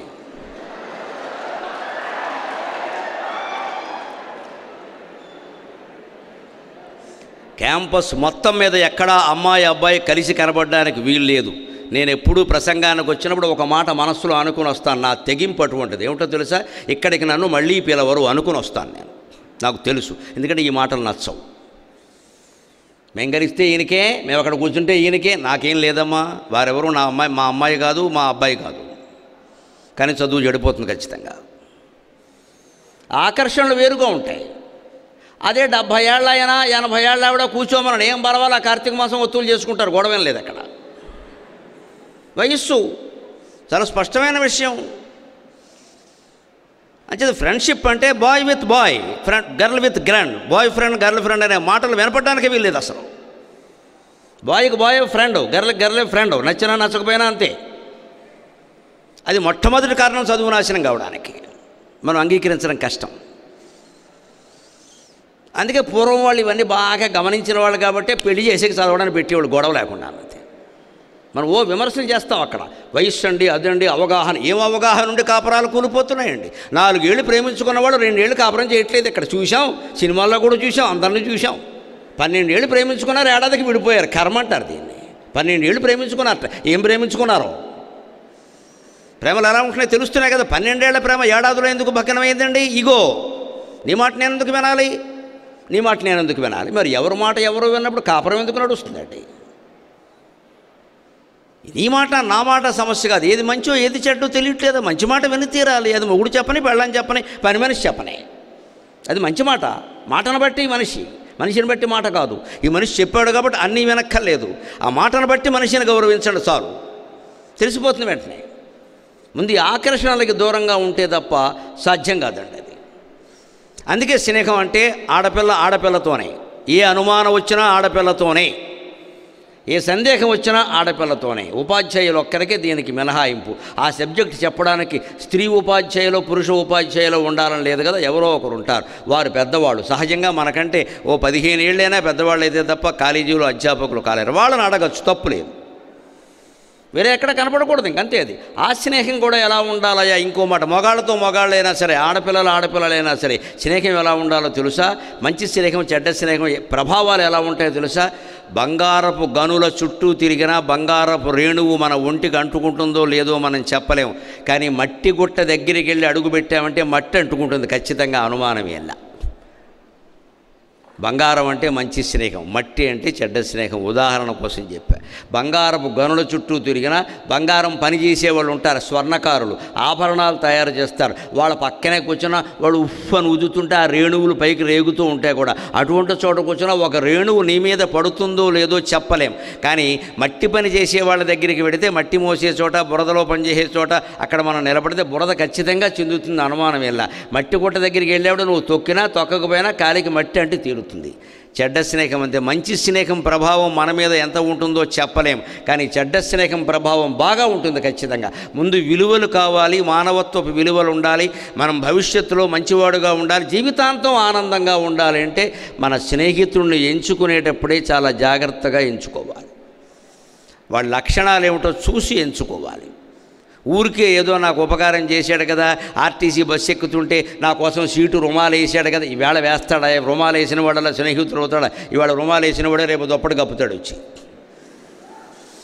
ఈ చిన్న చిన్న విషయాలకి చాలామంది విద్యార్థులు పడిపోతారని. అందులో మా అమ్మాయిలుగా భావించి చెబుతున్నా, ఎవరైనా ఏ చిన్నపాటి ఉపకారం చేసినా స్త్రీ హృదయం వెంటనే స్పందిస్తుంది. కారణం పురుషుడు లక్షణం గాంభీర్యం, స్త్రీ లక్షణం లాలిత్యం, సున్నితత్వం. కొత్తగా కాపురం పెట్టగానే పక్కింటి ఆవిడ దగ్గరికి వెళ్ళగానే కొద్దిగా పంచదార ఇవ్వండి పిన్నిగారు అనగానే ఆవిడ అరకప్పు పంచదార ఇవ్వగానే ఇంక ఈవిడికి ఆవిడ పిన్నిగారే అవుతుంది. నిజంగా అడగ్గానే ఇచ్చారు. అది చాలా మామూలు విషయం అమ్మ. సున్నితం, అంతకంటే మనం సున్నితం. అలా వెంటనే పడిపోతారు ఆకర్షణ. ఇంక అక్కడి నుంచి ఆవిడ ఏం చేస్తుంది, ఈ ఊరికే 100 గ్రాముల పంచదారకి తర్వాత 50,000 అప్పు అడుగుతుంది. రాగానే మనకు అన్నీ ఇచ్చింది ఆవిడైనా 50,000 ఆవిడకి ఇస్తారు. తర్వాత 10 రోజుల్లో వాళ్ళు ఖాళీ చేస్తారు అక్కడి నుంచి. మన పంచదార ప్రభావం అంత ఉంది. కానీ స్త్రీలు సహజంగా సున్నితమైన హృదయం కారణంగా చిన్న చిన్న ఉపకారాలు కూడా పడిపోతారు. కాలేజీలో చదువుకునే అమ్మాయికి టక్కుమని ఏదో పెన్ను కింద పడిపోతే తీసుకోలేక ఏదో చూస్తూ ఉంటే ఎవరైనా అబ్బాయి ఇచ్చి చాలా మే హెల్ప్ యూ అని ఆ పెన్ను తీసుకో థ్యాంక్ యూ దాన్ని బోడి పని అంటారమ్మా. వాడు నీకు తీసిస్తాడు, వాళ్ళ అమ్మకి తీసివ్వలేదు, వాళ్ళ అమ్మమ్మకి తీసివ్వలేదు. గమనింతువుగాక. తల్లికి ఇంట్లో చాకిరీ చేశాం మనం, తండ్రికి ఇంట్లో చాకిరీ చేశామా? వయస్సులో ఉన్న అమ్మాయి వయస్సులో ఉన్న అబ్బాయి కనపడగానే అడ్డమైన చాకిరీ చేస్తాం. ఇక్కడ లేనిపోని పనులన్నీ నెత్తినెట్టేసుకుని మనం చదువులు వాయిదా వేసేసుకుని మన పనులన్నీ ఎందుకని ఆకర్షణ అదే ప్రమాదం జీవితానికి. ఎలాగోలా అమ్మాయి మనస్సు లాక్కోవాలి. మనస్సు లాక్కోముందు పెన లాక్కుంటే మనస్సు లాక్కొచ్చు. ఇక్కడే మనం జాగ్రత్తగా ఉండాలి. ఇవి కాదు పట్టించుకోవలసింది. మట్టి పని బంగారం పని చేసే చోట కెడితే బంగారం అంటుకుంటుందో లేదో చెప్పలేము, కానీ మట్టి పని చేసే చోట కెడితే మట్టి అంటుకు తీరుతుంది. అందుకే స్నేహితుల్లో లక్షణాలు చూడాలి. ప్రాచీన శాస్త్రం చెబుతోంది హ్యూమన్ వాల్యూస్.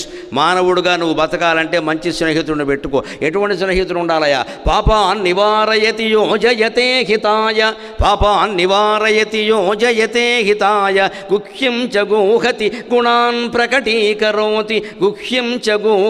గుణాన్ ప్రకటీకరోతి ఆపద్గతం న చ జఘాతి దదాతి కాలే సన్మిత్రలక్షణమిదం ప్రవదంతి సంతక. క్రీస్తు పూర్వం 1వ శతాబ్దిలో రచించారని చెప్పబడుతున్న భర్తృహరి సుభాషితాల్లో ఉంటుంది ఈ మాట. స్నేహితుడు అవునో కాదో తేల్చుకోవడానికి 10 ఏళ్ళు పడుతుందండి. స్నేహితులు అంటారు, ఆశ్చర్యకరంగా ఉంటుంది నాకు. అసలు వాడు స్నేహం చేయదగిన వాడో కాదో తేల్చుకోవడానికి, ఆ అమ్మాయి స్నేహం చేయదగిందో కాదో తేల్చుకోవడానికి 10 ఏళ్ళు పడుతుందండి. ఈలోపు ఇక్కడ విద్య అయిపోతుంది. అంచేది విద్యార్థుల దశలో స్నేహాలు నిలబడేవి కావు. నిలబడితే మంచిదే. ఆ స్నేహం ఎలా ఉండాలి అంటే, రేపు ఇద్దరు అమ్మాయిలకి పెళ్ళిళ్ళై ఒకరు బెంగళూరులోనూ ఒకరు బొంబాయిలోనూ ఉన్నా సరే ఇంకా కుటుంబాలు కూడా సన్నిహితంగా 60 ఏళ్ళు వచ్చినా ఉండగలుగుతున్నాయి అంటే అది నిజమైన స్నేహం, అది నిలబడే స్నేహం. అటువంటి స్నేహానికి పునాదులు కాలేజీలోనే పడతాయి. ఎందుకంటే ఇక్కడ రోజు కలుస్తూ ఉంటారు, మనస్తత్వాలు తెలుస్తూ ఉంటాయి, ఉపకారాలు అపకారాలు అన్నీ జరుగుతూ ఉంటాయి. 4 ఏళ్ల పాటు మనం కలిసి సంచరిస్తాం ఇక్కడ. అందులో హాస్టల్లో ఉండేవాళ్ళు ఇంకా దగ్గరగా ఉంటారు. జాగ్రత్తగానే ఉండాలి, చూసుకోవాలి. స్నేహితుల అవసరం ఎప్పుడూ ఉంది. బంధువులు కూడా మన కాపాడుతారో లేదో చెప్పడం, స్నేహితుడు కాపాడు తీరతాడు ఖచ్చితంగా. స్నేహంలో ఆ విలువ ఉంది, అనుమానం ఎలా. కానీ ఆ స్నేహితుడిని ఎంచుకోవాలి కదా. అందుకే ప్రాచీనమైన ఒక సూక్తి చెబుతారు, స్నేహితుడి కోసం ప్రాణం ఇవ్వడం గొప్ప విషయం కాదుట, ఇచ్చేయచ్చుట. కానీ ప్రాణం ఇవ్వడానికి అర్హత కలిగిన గొప్ప స్నేహితుడు దొరకాలి కదా, అది గొప్ప విషయం అన్నాడు. స్నేహితుల కోసం ప్రాణత్యాగం చేయడం గొప్ప విషయం కాదయ్యా, ప్రాణత్యాగానికి అర్హుడైన స్నేహితుడు దొరకాలి కదా, అది గొప్ప విషయం కదా. స్నేహం అంటే అలా ఉండాలి కదా. చిన్న పని జరగానే అనుమానం వస్తే ఇంకా స్నేహం ఎలా అండి? అంటే స్నేహితుల్లో మొట్టమొదటి ఉండే లక్షణం ఏంటంటే పాపాన్ నివారయతి, తప్పు చేస్తుంటే వారించాలండి. దయచేసి విద్యార్థులు ఆలోచించండి. ఇవాళ విద్యార్థుల పరిస్థితి ఎలా ఉందంటే, పత్రికల్లో చదివి చాలా బాధపడుతున్నా. ఇంజనీరింగ్ కాదమ్మా, ఇంటర్మీడియట్ దశలోనే మద్యపానానికి అలవాటు పడిపోయారు చాలామంది. అసలు ఎవరైనా విద్యార్థి 10వ తరగతి పుట్టినరోజు పార్టీ అంటే డ్రింక్ పార్టీ చేసే, డ్రింక్ ఏమీ కూల్ డ్రింక్ కాదమ్మా, అసలైన డ్రింకే శుభ్రంగా పెట్టి పార్టీలు చేసే పరిస్థితి వచ్చింది. అది అవసరమా? మన విద్యార్థులమేనా మధ్యార్థులమా? విద్య కావలసిన వాడిని విద్యార్థి అంటారు, తాగుబోతుని మధ్యార్థి అంటారు. పైగా ఈ తాగుబోతుల లక్షణం ఏమిటంటే ఎలా ఉంటుంది? ఒక్కడు తాగడండి, అబ్బో చాలా పరోపకారం. ఇంకోటి ఉండాలి, కనీసం ఒక్కడు ఉండాలి, 3-4 ఉంటే మంచిది. దీన్ని ఏమంటారంటే కంపెనీ అంటారు దీన్ని. మీకు ఇన్ని విషయాలు ఎలా తెలిసి అనుకోకండి, పేపర్లో వస్తే తెలిసి. కంపెనీ, వెధోపం చేసేవాడు కంపెనీ ఒకటి, మంచి పని చేసేటప్పుడు కంపెనీ అక్కడ, సత్యనారాయణ వ్రతం చేసేటప్పుడు ఒకడు కంపెనీ అంట. ఒకడు కూర్చొని భార్యతో చేసుకుంటాడు, భార్య కంపెనీ. తాగేవాడికి కంపెనీ కావాలి. అందుకే నన్ను ఎక్కడో అడిగారు ఒక చోట, అవధానంలో అప్రస్తుత ప్రసంగం అని ఉంటుంది. తాగేవాడు అంటే చాలు కదండి, తాగుబోతుంటారని అన్న. ఒక్కడు తాగితే తాగేవాడు, ఇద్దరు కలిపి తాగితే తాగుబోత్. అది ఇంగ్లీష్ బోత్ అయ్యా, BOTH బోత్ అని చెప్పా. ఇప్పుడు బోత్ లేకుండా తాగడు వీడు. అది తాగబుద్ధిగా, ఎందుకంటే తాగుడుతో మాటలు ఉండాలి కదా, అశ్లీల పదజాలం ఉండాలి కదా, అది పంచుకుందుకు మనిషి ఉండాలి కదా, తిట్టుకోవడానికి కొట్టుకోవడానికి. లేకుండా ఎలా తాగుతాడు? ఈ వ్యసనాలు మొదలవుతున్నాయా, దీనికి మనం ఎవరైనా పిలిస్తే బుద్ధి ఉందా లేదా అని మనం అడగగలగాలి. అదే పాపాన్ని నివారయతి. వాడు పిలిచాడు, బాగుండదు, ఏమన్నా అనుకుంటాడు. ఏమిటో ఏమన్నా అనుకుని దాని పెళ్ళా పేరంటమా? ఇప్పుడు వాడికి పెళ్ళికి పిలిస్తే మనం వెళ్ళలేకపోతే, అయ్యో ఇంతకాలం స్నేహం చేసేవరా నా పెళ్ళికి రాలేదా అంటాడేమో అనుకోవచ్చు. మందు పార్టీకి వాడు పిలవడం ఏంటి, మనం వెళ్ళడం ఏంటి? పిలవడమే తప్పు కదా. పాపాన్ని నివారయతి యోజయతే హితాయ. మంచి పనిగట్టుకుని చేయిస్తాడు నిజమైన స్నేహితుడితే. చెయ్యాలరా, మనం చెయ్యాలరా, వాళ్ళు చాలా దీనస్థితిలో ఉన్నారా, మనం యవ్వనంలో ఉన్నాం, ఒంట్లో ఓపిక ఉంది, శక్తి ఉంది, మనం కాపాడకపోతే ఎవరు కాపాడతారా? ఓ పూట చదువు దెబ్బతిన్నా పర్వాలేదు, వెళ్ళి ఉపకారం చేద్దాందా, తుఫాను వచ్చిందిరా, వరదలు వచ్చేయట, బాధలు పడుతున్నారట, వెళ్ళి చేద్దాందా. మనూరులోనే కరోనా బాధితులు ఉన్నారు, వాళ్ళని వెలేశారా, ఎక్కడికి రానివ్వట్లేదు, వాళ్ళకి ఏదైనా చేద్దాందా, మాస్కులు తొడుక్కుని అవసరమైతే మొత్తం ఒంటి నిండా కవచాలు తొడుక్కునైనా వాళ్ళకి సేవ చేద్దాం అనే భావానికి మన ఎవరైనా స్నేహితుడు పిలిస్తే వాడు నిజమైన స్నేహితుడి కింద లెక్క.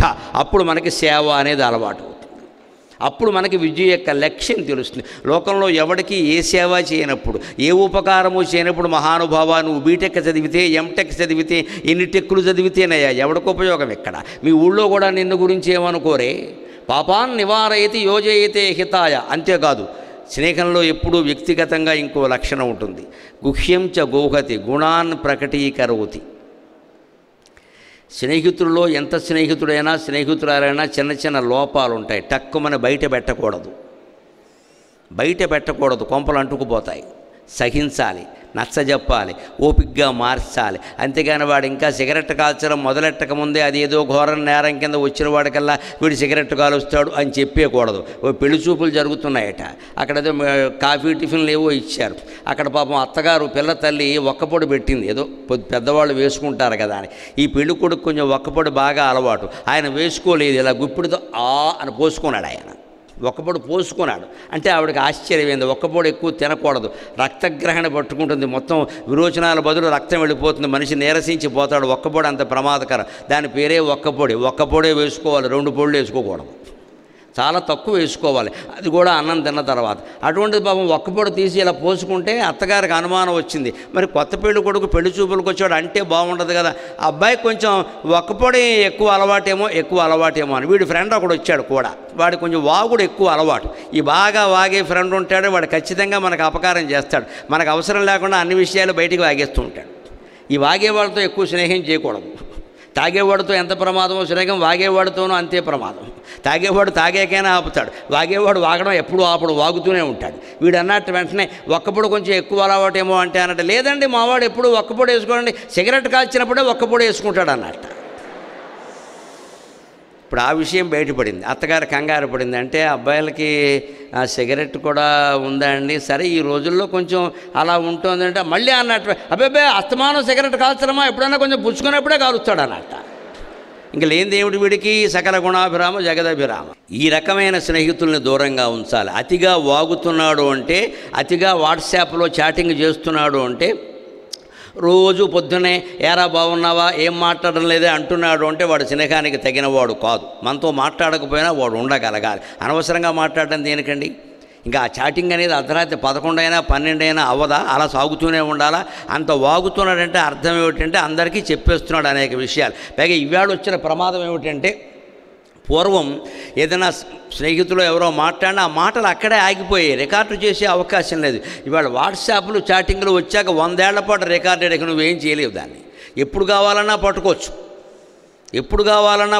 ఇప్పుడు ఆధునికంగా పెరిగినటువంటి టెక్నాలజీ ఎంత గొప్పదో తెలుసా? నిజంగానే సృష్టిలో ప్రతిదీ నిక్షిప్తం, దాన్ని లాగే ప్రయత్నం చేస్తున్నారు. ఏమో వీళ్ళేవో చెబుతున్నారు, బుద్ధుడు అవే మాటలు చెప్పాడని ఏముంది, ఏం చెప్పాడో చూద్దాం అని వెనక్కి వెళ్ళి రికార్డు చేసే ప్రయత్నం చేస్తున్నారు. నిన్నటి ఈనాడు పత్రికలో మీరు చూస్తుంటారు, టైం మిషన్ రాబోతోంది, కొత్తగా అద్భుతమైన ఆవిష్కరణ, అద్భుతమైన టెలిస్కోప్ త్వరలో రాబోతోంది. దాని మీద విపరీతమైన పరిశోధనలు జరుగుతున్నాయి, 1000 కోట్ల పెట్టుబడి పెడుతున్నారు. ఆ టైం మిషన్తో వెనక్కి వెడితే 100 ఏళ్ళు, 200 ఏళ్ళు, 1000 ఏళ్ళు వెనక్కి వెడితే అప్పుడు జరిగిన ఘట్టాలన్నీ మాటలతో సహా మొత్తం సినిమాలాగా మన తెర ముందు పడిపోతాయి. గత ప్రపంచం గత ప్రపంచం. దీన్నే మన వాళ్ళు దివ్య దృష్టి అన్నారు. ఇవాళ నువ్వు టైం మెషిన్ అన్నావు, మన వాళ్ళు దివ్య దృష్టి అన్నారు. ఆ దివ్య దృష్టిని మంత్రశక్తి ద్వారా వారు సాధించారు. దేన్నైనా సాధించడానికి 3 శక్తులు ఉంటాయి: యంత్రశక్తి, తంత్రశక్తి, మంత్రశక్తి. యంత్రశక్తి ద్వారా వైజ్ఞానికులు సాధిస్తే, తంత్రశక్తి ద్వారా యజ్ఞాల ద్వారా కొందరు సాధించేవారు, మంత్రశక్తి ద్వారా ఋషులు సాధించేవారు. అలాంటి ఋషులు మంత్రశక్తి ద్వారా సాధించారు. ఆ మంత్రశక్తి ద్వారా చెప్పగలుగుతున్నారు. అటువంటిప్పుడు ఏమవుతున్నాడు, మనం స్నేహితులతో మాట్లాడే మాటలు, మన స్నేహితులు మన గురించే మాట్లాడే మాటలు ఈ వాట్సాప్లో, ఫేస్బుక్లో ఉండిపోయి ఎప్పుడు కావాలన్నా మళ్ళీ బయటకు వస్తే 40 ఏళ్ల తర్వాత కూడా మనం తప్పించుకోవాలి. అదిగోనండి మీరు మాట్లాడిన మాట రికార్డెడ్ అంటాడు. అందుకని గుహ్యంచ గోహతి. ఏదైనా చిన్న చిన్న లోపాలు లేదా రహస్యమైన విషయాలు ఉంటాయి. మనం ఏదో బ్యాంకులో డబ్బు దాచుకున్నాం, మన అకౌంట్లో డబ్బులు ఎప్పుడు ఎవరికీ చెప్పకూడదండి. మీ నాన్నగారు మీ అకౌంట్లో వేస్తారు. ఇవాళ అందరికీ డెబిట్ కార్డులు ఉన్నాయి, ఏటీఎం కార్డులు విద్యార్థులకు కూడా ఉన్నాయి. నీ అకౌంట్లో ఎంత ఉందో నీ రూమ్మేటు, క్లాస్మేటు, గడ్డిమేటు ఎవరికీ చెప్పకూడదు. అసలు వేరేవంటే చెప్పావంటే రూమ్మేటు, క్లాస్మేటు ఉండరు, గడ్డిమేటే ఉంటుంది అక్కడ. ఇక గడ్డే జీవితం అంతా. ఎంత ఉందో ఎప్పుడు చెప్పకూడదు. మా ఫాదర్కి నేనంటే చాలా ఇష్టం రా, 1 lakh నెలకు 1 lakh వేసేస్తూ ఉంటాడని చెప్పేవనుకో, మొత్తం స్నేహితులు వాడేస్తారు సొమ్మంతా. అందుకని గుహ్యించ గూహతి. రహస్యాన్ని రహస్యంగానే అట్టిపెట్టాలి. ఎప్పుడు మనిషి 9 రకాల విషయాలు రహస్యంగా అట్టిపెట్టాలట. ఆయుర్విత్తం, గృహఛిద్రం, తథా మానాపమానయో, మంత్రం ఔషధమైథునే, దానం మానాపమానవుచ, నవగోప్యాని యత్నత అంటారు. ఆయువు, వయస్సు అడిగితే ఎప్పుడూ ఖచ్చితంగా చెప్పకూడదు, అది ప్రమాదం. ఎందుకంటే వాడికి ఏదైనా తెలుసుంటే 70 ఏళ్ళని తెలుసుంటే వీడికి 68 వచ్చే కూడా 2 ఏళ్ళు పోతాడు కదా అని వేరే పథకాలు వేస్తాడు. డబ్బులు కూడా చెప్పకూడదు. గృహఛిద్రం, ఇంట్లో తల్లిదండ్రి తగాదాలు, భార్యాభర్తల తగాదాలు ఎప్పుడు వాట్సాప్లో, ఫేస్బుక్లో పెట్టకూడదు. ఇవాళ బాగా అలవాటు అయిపోయింది. కాలక్షేపం ఏం లేక ఏం చేయాలో తెలియక my mummy fought with my father అని పెట్టేస్తున్నారు ఇక్కడ స్పష్టంగా. మా అమ్మ నాన్న గొడవ పెట్టుకున్నారు అని డైలాగ్ టు డైలాగ్ రాసేస్తున్నారు కాలక్షేపం కోసం. ఇంట్లో విషయాలన్నీ బయటికి వెళ్ళిపోయాయి. మంత్రం, గురువు చెప్పిన మంత్రాన్ని కూడా ఇతరులకు చెప్పొద్దు అన్నారు. మనం వాడే మందులు కూడా ఇతరులకు చెప్పడం మంచిది కాదు, ఆ మందుల్లోనే విషం కలిపేస్తారు. అలాగే అనేక రకాల దాంపత్య రహస్యాలు కూడా బయటికి చెప్పొద్దన్నారు. ఇంకో మాట, దానం, చేసిన దానం కూడా బయటికి చెప్పొద్దు, ఆ పుణ్యమంతా పోతుందన్నారు. మనకి సన్మానం జరిగింది, దాని గురించి కూడా ఎక్కువ చెప్పొద్దు, దృష్టి తగులుతుంది. అనవసరంగా వాళ్ళు ఏదో అనుకుంటారు, అసూయ పడతారు, లేనిపోని ప్రయత్నాలు చేస్తారు, మన సన్మానాన్ని చూడలేక దుష్ప్రచారం మొదలు పెడతారు. ఏం లేదండి ఏదో దండేసి పంపించారంటే అయిపోయాయి. అవమానం జరిగింది, అది అసలే చెప్పొద్దన్నారు. అవమానం చెప్పాము అంటే అది నిజం అనుకుంటాడు, సన్మానం చెప్పాము అంటే అబద్ధాలు ఆడుతున్నాం అనుకుంటాడు. చెప్పకపోవడమే మంచిది. ఈ రకంగా వీటిని 9 రహస్యాలుగా దాచుకోవాలి, అప్పుడే స్నేహాలు నిలబడతాయి. గుహ్యంచ గోహతి. గుణాన్ని ప్రకటీకరోతి. నిజమైన స్నేహితుడు లేదా స్నేహితురాలు ఎలా ఉంటారు అంటే చిన్న గుణాన్ని కూడా పెద్దది చేసి చెబుతారు. ఏదైనా ఒక సందర్భంలో మనం ఎవరికో సేవ చేయడం కోసం సాహసం చేస్తే, మా వాడికి మానవ సేవ అంటే చాలా ఇష్టం అండి, మొన్న మా ఊళ్ళో ఒక పేద కుటుంబానికి ఇబ్బంది వస్తే వీడు సేవ చేశారండి అని చెప్పేది, అటువంటి వాడు నిజమైన స్నేహితుడు. మనలో ఆ గుణాన్ని పెంచుతున్నాడు. అంతేకాదు ఆపద్గతం నచ జఘాతి. స్నేహం ఎప్పుడు నిజంగా బయటపడుతుందయా? స్నేహితుడికి పరీక్ష ఏమిటంటే ఆపద అన్నారు. మనకు ఆపద వచ్చింది, అప్పుడు కూడా మనని విడిచిపెట్టకుండా రోజు మనతో మాట్లాడుతూ నీకు నేను ఉన్నాను రా అని ధైర్యం కల్పిస్తూ ఎవడుంటాడో వాడు స్నేహితుడు. ఆపద వచ్చిందనగానే మనకి ఇంకా ఫోన్ చేయడం మానేశాడు, ఫోన్ స్విచ్ ఆఫ్, అందుబాటులో లేరు అని వచ్చేసింది 10 సార్లు చేసినా అంటే అయిపోయినట్టే లెక్క. ఆపద్గతం నచ జగాతి. స్నేహితుడు ఎప్పుడు ఆపదలో ఉన్నవాడిని విడిచిపెట్టాడు. అంతేకాదు దదాతి కాలే. సరైన సమయంలో సాయం చేస్తాడు. డబ్బు సాయం కావచ్చు, మాట సాయం కావచ్చు, లేదు ఏ పరీక్షలో తప్పడం వల్ల ఏదో ఇబ్బంది రావడం వల్ల మానసికంగా కృంగిపోయి ఉంటే రూముకి వచ్చి ఓదారుస్తాడు. కూర్చొని పోవా, ఇది పెద్ద విషయమా, ఫలానా పుస్తకం చదివావా, ఆయన ప్రవచనాలు విన్నావా, చూడు షార్ట్ వీడియోస్ ఉన్నాయి అందులో చెప్పారు, అవమానం జరిగితే ఏం చేయాలో, సన్మానం జరిగితే ఏం చేయాలో, నిరాశ నిస్పృహలు లేకుండా ఏం చేయాలో చెప్పారు చూడు అని కాస్త మాటలు వినిపించడం ఉంది. తద్వారా మనిషిని తిరిగి ఉత్తేజితుడిని చేస్తాడు. సన్మిత్ర లక్షణమిదం ప్రవదంతి సంతః. ఈ 6 మంచి స్నేహితుడికి లక్షణాలు అన్నారు. అటువంటి వాడితో మనం స్నేహం చేయాలి. అందులోనే కాస్త జాగ్రత్త పడవలసింది ఏంటంటే, కొత్త విద్యార్థులు కాబట్టి ఒక మాట చెబుతున్నా, మంచివాడితో విరోధం పెట్టుకున్నా మంచిది, కానీ చెడ్డవాడితో స్నేహం చేయొద్దన్నారు. చెడ్డవాడితో స్నేహం చేయడం కంటే మంచివాడితో దెబ్బలాట పెట్టుకోవడం మంచిది. దెబ్బలాట ఏమిటండి? దెబ్బలాట కూడా ఒక్కోసారి కలిసి వస్తుంది, ఈర్ష్య కూడా కలిసి వస్తుంది, స్పర్ధ కూడా కలిసి వస్తుంది. ఎలాగో తెలుసా? భారతంలో ఉంటుంది ఆ విషయం. కిరాతార్జునీయ ఘట్టంలో పాండవులు వనవాసం చేస్తున్నారు. అప్పుడు ధర్మరాజుకి, ఎంత ధర్మరాజు అయినా మనిషే కదా, ఆయనలో ఉండే భావోద్వేగాలు ఆయనలో ఉంటాయి. ఆయనకు ఒక ఆసక్తి కలిగింది. దుర్యోధనుడు పరిపాలిస్తున్నాడు కదా 12 ఏళ్ల బట్టి మనం ఉన్న రాజ్యాన్ని, ఎలా పరిపాలిస్తున్నాడో తెలుసుకోవాలి. స్థానంలోంచి దిగిపోయినటువంటి పరిపాలకుడికి కొత్త పరిపాలకుడు పరిపాలన గురించి ఏం వినాలని ఉంటుందండి? మీకు అందరికీ తెలుసు ఏం వినాలని ఉంటుందో. ఈ స్థానంలో ఇదివరకు ఆయన ఉండేవాడు, ఇప్పుడు లేడు, ఇంకొకడు ఉన్నాడు, దిగిపోయాడు. దిగిపోయిన వాడు ఎవరినైనా ఏమండి ప్రస్తుతం ప్రభుత్వం ఎలా ఉందంటే ఏం చెప్పాలనుకుంటాడు? బాగలేదని చెప్పాలని అనుకుంటాడు. బాగుందండి, మీకంటే బాగుందండి అంటే అవునా చెప్పావులే వెళ్ళమంటాడు వెంటనే. సహజం ఇది, అసూయ. రేపు వీరు దిగి ఇంకొకరు వచ్చినా అంతే, ఎవరు వచ్చినా అంతే. అందుకని ధర్మరాజు కూడా సహజంగా లోపల ఉంది, దుర్యోధనుడు బాగా పరిపాలించకపోతే బాగుండు, మనం మనలాగే వాడు పరిపాలిస్తే రేపు మన జనం రానివ్వరు కదా అని ఊహించి ఒక అడవిలో ఉండేటువంటి ఒక స్నేహితుడిని, ఆటవికుడిని, అక్కడ 12 ఏళ్ల బట్టి ఆయనతో ఒక బంధం ఏర్పడింది కాబట్టి, ఏమయ్యా నువ్వు రహస్యంగా వెళ్ళి హస్తినాపురం వెళ్ళి దుర్యోధనుడి పరిపాలన ఎలా ఉందో తెలుసుకుని రావయ్యా అని చెప్పి ఒక మాట చెప్పాడు. రాజైన వాడు అలా చెబుతాడు, నిలబడతాడా కష్టం, కానీ చెబుతాడు. ఏమిటి? ఇగో నువ్వు వచ్చినప్పుడు నాకు అనవసరంగా నాకు నచ్చే మాటలు చెబుదామని చూడక నిజం ఏదో అదే చెప్పన్నాడు. నేను ఇష్టపడినా ఇష్టపడకపోయినా సరే నిజం ఏదో అదే చెప్పమన్నాడు. ఆ వనేశ్వరుడు వెళ్ళాడు, దుర్యోధనుడు పరిపాలన చూశాడు రహస్యంగా. 6 నెలల పాటు గ్రామాల్లో తిరిగాడు. పరిపాలన ఎలా ఉందో తెలుసుకోవాలంటే పెద్ద వాళ్ళని అడిగితే ఉపయోగం లేదండి. ఈవేళ పత్రికల వాళ్ళని అడిగినా ఉపయోగం లేదండి. పత్రికలో రాతలు కూడా నమ్మడానికి వీలు లేదు. ప్రతి పార్టీకి ఓ పత్రిక ఉంది వేళ, అది కూడా నమ్మడానికి వీళ్ళ.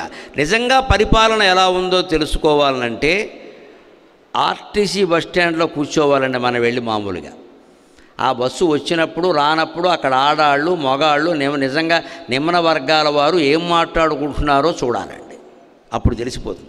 లేదు ఈ మధ్య లేదుగా, నా వాతావరణం ఇదివరకు ఉండేది. రాత్రి 8 గంటలకు భోజనాలు చేసి ఈ ఊళ్ళో మర్రి చెట్టు కిందో రావి చెట్టు కిందో కూర్చునేవారు, రచ్చబండ. అక్కడ కూర్చొని నిజాలు మాట్లాడుకుంటారు, చుట్ట కాల్చుకుంటూ చుట్ట అయిపోయే వరకు మాట్లాడుకుంటారు, అనుమానం వెళ్ళా. అలాంటి చోట నిజాలు బయటపడతాయి. అలాగే ఇదివరకు ఆడవాళ్ళు రేవులకెళ్ళి నీళ్లు తెచ్చేవాళ్ళు. నీలాటి రేవు అంటే అది నీలాటిదే కాదు, నాలాటిదే కాదు. నీలాటి రేవు అంటే నీళ్ళాడే రేవు అని అర్థం. అక్కడ స్నానాలు చేసే చెరువు అని. ఆ చెరువు దగ్గరికి నీళ్ళు కడతారు, అక్కడ బిందెలు తోముకుంటూ ఉంటారు, చిల్లు పడితే మాటేసుకుంటూ ఉంటారు. వాళ్ళని అడిగినా అడగకపోయినా అక్కడ కూర్చుంటే చాలా విషయాలు తెలిస్తే వాళ్ళు అబద్ధాలు చెప్పరు. నిజమే, ఈ బిందెకి ఏమిటమ్మా ఇలా చిల్లు పడింది అంటే, కొత్త బిందెలు ఎక్కడ కొనుక్కుంటాం, ఉన్న జీతాలా ఇవ్వట్లేదయ్యా, డిఏ లేదు, పిఏ లేదు, జీతం లేదు, మా ఆయనకి బిందె ఎక్కడ కొనుక్కుంటాం, అయిపోయింది. గవర్నమెంట్ గురించి ఆ ఇళ్ళ అభిప్రాయం చెప్పేసింది అక్కడ. ఇలా బయటపడతాయి. కాబట్టి వనేశ్వరుడు 6 నెలలు విచారణ చేశాడు, చూశాడు. వచ్చాక ధర్మరాజుతో ఓ మాట అన్నాడు, నేను నిజం చెబితే కోపగించుకోవు కదా అన్నాడు. కోపమేం లేదా, నిజం చెప్పమన్నాడు. ఆయన ఏం చెప్పాడో తెలుసా? దుర్యోధనుడు బాగా పరిపాలిస్తున్నాడు అన్నాడు. బాంబు లాంటి వార్త పేల్చాడు అక్కడ. దుర్యోధనుడు బాగా పరిపాలిస్తున్నాడు. ధర్మరాజు కొంచెం కష్టం అయింది, కాస్త నీళ్లు తాగాడు, ఇలా ఉంటే ఎలాగా. మరి ఇలాంటివి విన్నప్పుడు నీళ్లు తాగుతారుగా, అందుకే పర్వాలేదయ్యా పరిపాలన ఎలా ఉందో చెప్పమన్నాడు. ఆ వనేశ్వరుడు చాలా తెలివిగా చెప్పాడు ఒక మాట. తథాపజింహస్స భవజ్జిగీషయా తనోతి శుభ్రం గుణ సంపదాయశః సమున్నయన్ భూతి మనార్య సంగమాత్ వరం విరోధోపి సమం మహాత్మభిః. దుర్యోధనుడు బాగా పరిపాలిస్తున్నాడయ్యా, కానీ దానికి కారణం నువ్వే అన్నాడు. ఆశ్చర్యపోయాడు ధర్మరాజు. ఇది లౌక్యం అంటే. ఐఏఎస్ల వాళ్ళు ఐపీఎస్ల వాళ్ళు నేర్చుకోవలసిన లౌక్యం ఇది. ముఖ్యమంత్రి దగ్గర మాట్లాడేటప్పుడు ఆయనకి ఇష్టమయ్యేలా మాట్లాడాలి, కానీ ఇష్టం లేని మాట కూడా చెప్పాలి. ఇష్టమయ్యేలా చెప్పాలంటే ఇలా చెప్పాలి. ఆ నాయకుడు చాలా మంచివాడని జనం అనుకుంటున్నారయ్యా, ఎందుకంటే కారణం నువ్వే ఆయన అనవసరంగా మంచివాడిని చేస్తున్నావు. ఆయన మీద సానుభూతి కలిగేలా చేస్తున్నావు జనానికి. ఈ పిచ్చి పనులు మారుకుంటే వాడు స్థానంలో వాడు ఉంటాడు, ఎప్పటికీ రాడు. నువ్వేం చేస్తున్నావు? అనవసరంగా కష్ట తీర్చుకునే పనులు చేస్తే వాళ్ళ మీద సానుభూతి పెరుగుతుంది సహజంగా జనానికి. మళ్ళీ మనమే దారి ఇచ్చినట్టు అవుతుంది. ఈ మాట ఇలాగే చెప్పొచ్చు, ఆయన చాలా మంచివాడు అనుకుంటున్నారా జనం, ఎందుకంటే నీ వల్లే అంటే ఈయన ఆలోచనలో పడతాడు. వెంటనే ధర్మరాజుతో అన్నట్టు ఆయన దుర్యోధనుడు బాగా పరిపాలిస్తున్నాడయ్యా, కారణం నువ్వే అన్నట్టు. అదేమిటి నా కారణంగా వాడు బాగా పరిపాలించడం ఏమిటి? ఆడవాళ్ళను జుట్టెట్టుకుని సభలోకి లాగిన వాడు, మాయిజోదవాడి మన మోసం చేసిన వాడు, 8 ఏళ్ల వయస్సులోనే భీముణ్ణి విషాన్నం పెట్టి మడుగులోకి తోసేసిన వాడు, లక్క ఇంట్లో పెట్టి మొత్తం మా అన్నదమ్ములందరినీ మా అమ్మతో సహా అగ్గిపెట్టి నిప్పెట్టేసి దహనం చేసిన వాడు ఇవాళ మంచి పరిపాలన చేస్తాడా? ఎలా సాధ్యం ఇది అంటే అన్నాడు. తథాపి జింహ, నువ్వు అన్నట్టుగా దుర్యోధనుడు వంకర బుద్ధి కలిగిన వాడే, అంతేకాదు దుర్యోధనుడికి పాము అంటే చాలా ఇష్టం. ఒక్కొక్కడికి ఒక్కొక్కడంటే ఇష్టం కదా. దుర్యోధనుడికి పాము అంటే చాలా ఇష్టం. వాడి జెండా మీద పాము ఉంటుందండి, పడగ విప్పిన పాము. ఎందుకంటే వాడి బుద్ధే ఇది, పగబట్టడం, కక్ష తీర్చుకోవడం వాడి లక్షణం. అందుకని వాడి జెండా మీద పాము ఉంటుంది. వాడికి ఒకవేళ ఎన్నికల పార్టీ ఏదైనా ఆ రోజుల్లో ఉంటే దుర్యోధనుడి పార్టీ గుర్తు పామే శుభ్రంగా. వాడి బుద్ధే ఇది. అందుకని పాము కదా, జింహ వంకర బుద్ధే. నేను అంటలేదు, నేను మంచివాడు అంటలా. స భవజ్జిగీషయ, నీతో వైరం కారణంగా ధర్మరాజు వెళ్ళిపోయాడు, మంచివాడు, ఆయన ఉంటే పరిపాలన బాగుండేది అని ఎక్కడ ప్రజలంతా ధర్మరాజు పక్షం వహిస్తారో అని భయపడి మంచి పరిపాలన చేస్తున్నాడు అయ్యా అన్నాడు. అందుకే వరం విరోధోపి సమం మహాత్మభి, దుర్మార్గులతో స్నేహం చేసే కంటే సన్మార్గుడితో దెబ్బలాట పెట్టుకున్నా మంచిదే అన్నాడు. దానికోసం ఏం చేస్తాం మనం? ఒక మంచి విద్యార్థితో, బాగా చదివేవాడితో మీకు పౌరుషం వచ్చి, పోవా నువ్వేంటి చదివేది గాడిద గుడ్డు, నీకేదో ఫస్ట్ ర్యాంక్ అనుకుంటున్నావా, వచ్చేసారు చూడు నీ సంగతి నేను చూస్తా అంటే దెబ్బలాట పెట్టుకున్నావు కదా. దానికోసం నువ్వు చదువుతావు కదా, గట్టిగా దానికోసం కష్టపడతావు కదా. నీకు ఫస్ట్ ర్యాంక్ రావడం ఒక్కటే కాదు, అది సమస్య, అది చిన్న విషయం, అది కాస్త కష్టపడితే వస్తుంది. కానీ జీవితం అంతా ఇంక నేను అందరికంటే మించిన వాడిని, ఈ స్థానంలోనే ఉండాలి అని అనుకుంటావు కదా, అది మంచిదే కదా. ఆ రకంగా మంచివాడితో శత్రుత్వం వల్ల మనకి మేలు జరుగుతుంది, చెడ్డవాడితో స్నేహం వల్ల మేలు జరగదు. ఎవరితో స్నేహం చెయ్యాలో ఎవరితో చెయ్యకూడదో మీరే నిర్ణయించుకోండి. చెప్పడం వరకే నా ధర్మం. అవసరమైతే మంచివాడితో తగాదా పడి పోటీపడి చదువుకున్నా మంచిదే, ఏం చేసినా మంచిదే. కానీ చెడ్డవాడితో కాలక్షేపం చేశామంటే వాడు మందు పార్టీ, ఆ పార్టీ. ఇప్పుడు మందులు కూడా మారిపోయాయండి. మందులు మా చిన్నతనంలో ఉండేవి, ఇప్పుడు ఎక్కడున్నా ఇప్పుడు అంతా గాంజాయి, మత్తు మందులు, డ్రగ్స్ రకరకాలు వచ్చాయన్నీ కూడా. ఇంకా తీవ్రత టెక్నాలజీ పెరిగినట్టే మనుషుల బుద్ధి వంకరైపోవడం కూడా బాగా పెరుగుతుంది. సర్వనాశనం అయిపోవడానికి ఒక్క డ్రగ్ మనం వాడితే చాలా అయిపోయినట్టే లెక్క. డ్రగ్ ఎడిక్ట్ అయిపోయామంటే జీవితం నాశనం అయిపోయినట్టే లెక్క. అందుకని ఆ రకంగా దుర్యోధనుడు మంచివాడయ్యాడయ్యా అన్నట్టు. దాని నుంచి మనం దూరంగా ఉండాలంటే మీకోసం ప్రత్యేకంగా చెప్పాలి, మరోలా అనుకోవద్దు. ఇవాళ యవ్వనంలో ఉన్నవాళ్ళు నిండు యవ్వనంలో వికసించిన పుష్పాల్లా ఉన్నటువంటి అమ్మాయిలు అబ్బాయిలు నా ముందు కళకళలాడిపోతూ కనపడుతున్నారు. ఈ యవ్వనం ఎంత ప్రమోదమో అంత ప్రమాదం కూడా. మనిషికి 4 విషయాలు అపకారం చేస్తాయిట.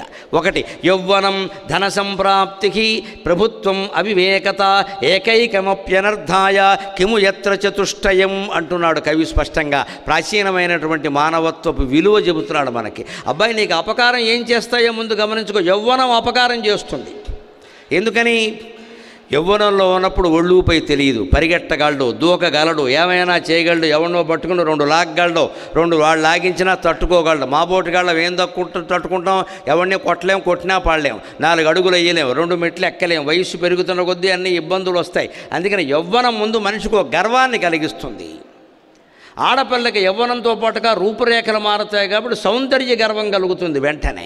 మగాడికి వెంటనే ఏమనిపిస్తుంది, నేను ఏదైనా సాధించగలను, ఏదైనా చేయగలను అని దుస్సాహసాలు అర్ధరాత్రి చేస్తూ ఉంటాడు. అందుకే ఆ యవ్వనంతో చేసే సాహసమే కదా బళ్ళు విపరీతమైన వేగంతో వెళ్ళడం. వేళ గర్భశోకాన్ని అనుభవిస్తున్న తల్లిదండ్రుల తరఫున విద్యార్థులకు విజ్ఞప్తి చేస్తున్నా, ఒక్క రోజుకి 130 మంది చనిపోతున్నారండి 2 తెలుగు రాష్ట్రాల్లో. రోడ్డు ప్రమాదాల్లో చనిపోతున్న వాళ్ళు రోజుకు 100 మంది పైన. ఎంత దారుణంగా ఉందో పరిస్థితి. అంతా 18 నుంచి 30 లోపు వాళ్ళే. రోజు రక్తసిక్తమైన రోడ్లు, రోజులు బాగాలేవు, రోడ్లు బాగాలేవు. బాగాలేని రోడ్లో బండి మీద ఎలా వెళ్ళాలి, ఎంత నెమ్మదిగా వెళ్ళాలి. అబ్బే ఒకడు కాదు, 2 కాదు, 3 ఎక్కుతారు ఏకంగా. ఇంకా ఎక్కేందుకు చోటు లేకపోతే వీడి మెళ్ళ మీద కూడా ఇంకోటి ఎక్కుతాడు. అక్కడి నుంచి విపరీతమైన వేగం. పొరపాటుని ఎవరైనా ఒక అమ్మాయి అక్కడ కనపడిందా ఇంకంతే ఉచ్చేశ్రమమే, పైకి లేపేస్తాడు బండి. ఇక్కడ ఒక ఆడది అక్కడ పొరపాటున రోడ్డు మీద కనపడగానే వీడు బండి పైకి లేపేస్తాడు, ఇక్కడ పడిపోయినా సరే. పైగా ఈ ప్రమాదాలు ఎటువంటి దారుణాలకి దారి తీస్తున్నాయి అంటే, అడ్డగోలుగా తాగేసి అర్ధరాత్రి వంతెనల మీద కార్లు నడపడం వల్ల ఆ కారు పల్టీ కొట్టి అవతల పడుతోంది, డివైడర్ దాటి. అట్నుంచి వస్తున్న కారు మీద పడుతోంది. వాళ్ళేం పాపం చేశారండి? రమ్య అని ఒక చిన్న పిల్ల కుటుంబ సభ్యులతో సహా చచ్చిపోయింది. 10 ఏళ్ళు అయింది, దయచేసి గుర్తు చేసుకోండి. ఇప్పటికి ఆ కేసు తెమలేదు, ఇప్పటికి తెమలేదు. 10 ఏళ్ళు అయింది. రమ్య ఏ పాపం చేయలేదు, వాళ్ళ అమ్మా నాన్న ఏ పాపం చేయలేదు, వాళ్ళ అన్నదమ్ములు ఏ పాపం చేయలేదు, బంధువులు మిత్రులు ఆ కారులో ఉన్న 5గురు ఏ పాపం చేయాల. డివైడర్కి అవతల వాళ్ళ దారిని వాళ్ళు వస్తున్నారు, వాళ్ళ మార్గంలో. ఇటు వెళ్ళేవాళ్ళు తాగేశారు, అడ్డగోలుగా నడుపుతున్నారు. అది డివైడర్ని గుద్దేసింది, కారు పల్టీ కొట్టింది, అవతల పడింది. అవతల వెళ్ళి వస్తున్న ఒక కారు మీద పడింది. ఈ కారు పడుతుందని వాళ్ళకి తెలుసా? దయచేసి ఏ కారు మా మీద పడద్దు అనో బోర్డు పెట్టుకుంటారా? సాధ్యమా? ఎక్కడి నుంచి వస్తుంది? ఇది యవ్వనపు ఆవేశంలో ఉన్నాం. ఎందుకంటే డ్రైవింగ్ ఒకటి చేస్తూ ఉంటే కాలేజీ కుర్రాడు పక్కవాడు ఇదేం స్పీడా, నేనైతేనా 150 అంటాడు వీడు. అదే ఆ మాటలే రెచ్చగొడతా. అదే తప్పుడు స్నేహం అంటే. అదే నువ్వు డ్రైవ్ చేసినప్పుడు 150లో వెళ్ళరా, నేను 40లోనే పెడతానని చెప్పాలి. వాడు 150 అనగానే నువ్వు 150 అయితే నేను 200 అని తిప్పుతాడు అంతే. ఇలాగా వెంటనే దేన్నో గుద్దేసింది. ఎంత ప్రమాదకరం ఇది! ఇవాళ వేరే ఏ లక్షణాలు అక్కర్లేదు, ఇన్ని వేల మంది ఉన్నారు కాబట్టి చెబుతున్నా. అతివేగంగా వెళ్ళకూడదు అని ఒక్క నిర్ణయాన్ని నా ప్రవచనం మేరకు ఇందులో కనీసం 10% మంది విద్యార్థులు తీసుకున్నా నా జీవితం ధన్యమైనట్టు లెక్క, నా జీవితం ధన్యమైనట్టు లెక్క. ఒక్కళ్ళు చప్పట్లు కొట్టరు, నచ్చది.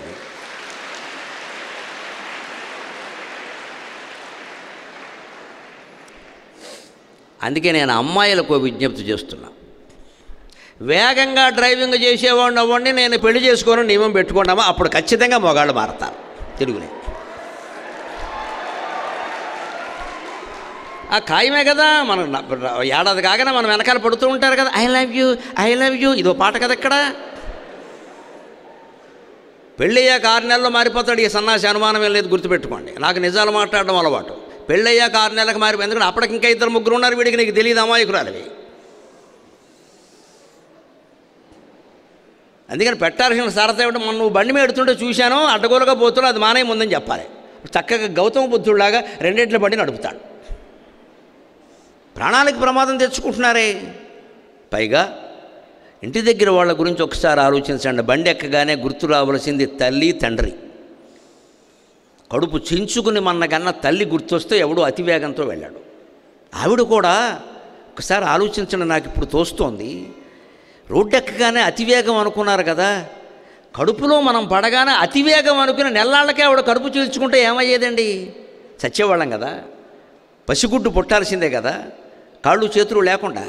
మరి ఆవిడ తొందరపడలేదే, 10 నెలలు ఆగిందే, నెలకో పరీక్ష చేయించుకుందే మన గురించి. ఇది తినచ్చు, ఇది తినకూడదు అంటే తినవలసినవే తింది, తినకూడవన్నీ మానేసింది. ఈ పక్కకి తిరిగి పడుకుంటే బిడ్డకేమన్నా అవుతుందేమో ఆ పక్కకే తిరిగి పడుకుంది. 4 అడుగులు వెయ్యమంటే వేసింది, లేతే మానేసింది. తల్లి చెప్పిన ప్రకారం, భర్త చెప్పిన ప్రకారం, వైద్యుడు చెప్పిన ప్రకారం ఎలా చెబితే అలా నడుచుకుని పండంటి బిడ్డని మన కని ఈవేళ ఈ వయస్సులో ఇక్కడ కాలేజీలో చేర్పించిందే తల్లి. ఆ తల్లి కడుపు మంట మిగిల్చితే మన జీవిత లక్ష్యాన్ని ఏమైనా మనం సాధించినట్టేనా మన ఆవేశంలో? ఆ తల్లి ప్రేమ కంటే ఈ రోడ్డు మీద కనపట్టే అమ్మాయో లేకపోతే మన ఫ్రెండో వీళ్ళెవరైనా ఎక్కువ అవుతారా? ఈ పిల్లాడు పడిపోయాడని, గాయాలయ్యాయని, కాళ్ళు చేతులు దెబ్బతిన్నాయని ఆ తల్లికి తండ్రికి తెలిస్తే వాళ్ళ శోకాన్ని ఎవడ తగ్గించగలరండి? ఆలోచించండి. వీలైతే మేము సరదాకి ఫ్యాషన్ గొలుసులు వేసుకుంటారే, ఆ గొలుసులు చివరి మీ అమ్మగారి ఫోటో పెట్టుకోండి. బతుకుండగా కూడా పెట్టుకోవచ్చు, మా తప్పేం లేదు. దండ ఇస్తే ఏదైనా ఇది కానీ ఫోటో పెట్టుకోవచ్చు. లాకెట్లో మీ అమ్మగారి ఫోటో పెట్టుకోండి. ఒకసారి బండి ఎక్కే ముందు ఇగో ఈ ఫోటో చూసుకోండి, అమ్మా నీకు నమస్కారం అని పెట్టుకుని బండి ఎక్కండి. ఖచ్చితంగా జాగ్రత్తగానే పెడతారు. ఎందుకంటే బిడ్డ బయటికి ఎడుతుంటే తెలుగు తల్లి ఎవరైనా ఒక్క మాట మాట్లాడతారు, నాన్న క్షేమంగా వెళ్ళి లాభంగా రా. అది సహజ స్పందన అంటే అది. నా ప్రవచనం ధన్యమైంది, మీకు అందరికీ భగవంతుడు ఆశీర్వచనం లభిస్తుంది. నా ప్రవచనం ధన్యమైంది, నేను కోరుకునే స్పందన అది. ఒక్కసారి మెడలో తల్లి ఫోటో పెట్టుకుని, దేవుడి కంటే గొప్పదండి తల్లి, సందేహమేం లేదమ్మా. దేవుడు ప్రతి ఇంట్లో ఉండలేక తల్లి అనే ఒక పదార్థాన్ని పెట్టాడు. అన్ని చోట్ల ఉన్నా మనం నమ్మం కదా, అందుకని తల్లి రూపంలో ఉన్నాను రా, మాతృదేవో భవ అన్నాడు. ఇంకా నీకు నమ్మకం కలగలేదా, పితృదేవో భవ అన్నాడు. ఇంకా నీకు నమ్మకం, ఇంకా నీకు ఎక్కువ కావాలి దేవుళ్ళు అంటే గురుదేవో భవ, ఆచార్య దేవో భవ అన్నాడు. ఇంకా అంతకంటే విశిష్టంగా చెప్పింది మన భారతీయ సంస్కృతి. ఒక పూట అన్నం తినడానికి నీ ఇంటికి వచ్చి వెళ్ళిపోయే అతిథి కూడా నీకు దేవుడేరా అని చెప్పిన ఏకైక సంస్కృతి భారతీయ సంస్కృతి. అతిథి దేవో భవ. ప్రపంచంలో ఎక్కడా మరే సంస్కృతిలో, మరే ధర్మంలో, మరే గ్రంథంలో ఈ మాట కనపడదండి, ఒక్క హిందూ వేదంలో తప్ప. అతిథి దేవోభవ. తల్లి దేవుడంటే ఆశ్చర్యం లేదు, తండ్రి దేవుడంటే ఆశ్చర్యం లేదు, గురువు దేవుడన్నా అందరూ ఒప్పుకునే విషయం. ఓ పూట వచ్చి తిని వెళ్ళిపోయే అతిథి దేవుడు ఏమిటండి? అతిథి మనకేం నేర్పుతాడు అంటే, మనకే కాకుండా ఇంకోళ్ళకి పెట్టే గుణం నేర్పుతున్నాడు, త్యాగం నేర్పుతున్నాడు. అందుకని అతిథి కూడా దేవుడే అని చెప్పింది మన సంస్కృతి. ఇంకొకళ్ళకి పెట్టిందే నీకు దక్కుతుంది, నువ్వు తిన్నది నీకు దక్కదు. అందుకని ఎప్పుడు రోడ్డు మీదకి బండి వేసుకు వెళ్ళిని అమ్మాయిలు అబ్బాయిలు ఎవరు వెళ్ళినా సరే, అమ్మాయిలకి ఈ విషయం ఎక్కువ చెప్పక్కల, ఆ రకమైన వార్తలు ఇంకా రావట్లేదు, సంతోషంగానే ఉన్నాం. కానీ అబ్బాయిలకి చెప్పవలసిందే. ప్రతి చోట తల్లిదండ్రులు నాకు చెబుతున్నారు, ట్రాఫిక్ రూల్స్ గురించి చెప్పండి, మీరు చెబితే పిల్లలు వింటారండి, మీరు చెప్పండి. అమ్మ నేను చెప్పేది ఆధ్యాత్మిక ప్రవచనం అమ్మ నేను అంటుంటే పర్వాలేదండి, ఏదో రకంగా 4 విషయాలు జోడించానంటే ఆ తల్లుల కన్నీళ్లు చూడలేక మీకు చెబుతున్నాను నేను. ఇదంత అత్యవసరమైన విషయం కాదు నా ప్రవచనంలో, కానీ చెప్పాలి, తప్పదు. ముందు ప్రాణం ఉంటే కదా నువ్వు ఏ విలువలు సాధించినా.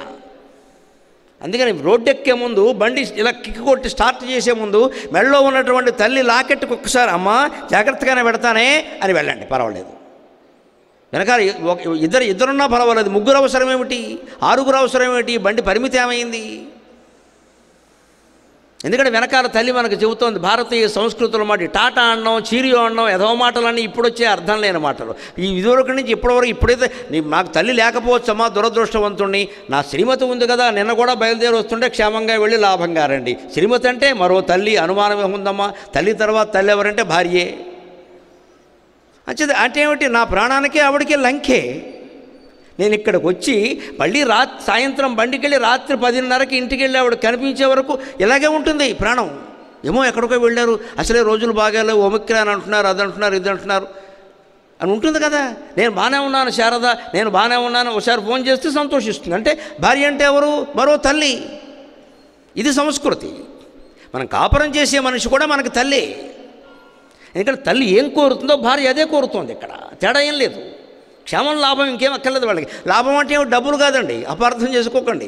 క్షేమంగా వెళ్ళి లాభంగా డబ్బు సంపాదించుకురమ్మని కాదు, ఏ పని మీద వెళ్ళావో ఆ పని పూర్తి చేసుకురా. లాభం అంటే అది, ది పర్పస్ ఇస్తారు వాడు. మరి వెళ్ళిన పని అవ్వాలి కదా, వెళ్ళడం ఎందుకు దండగా?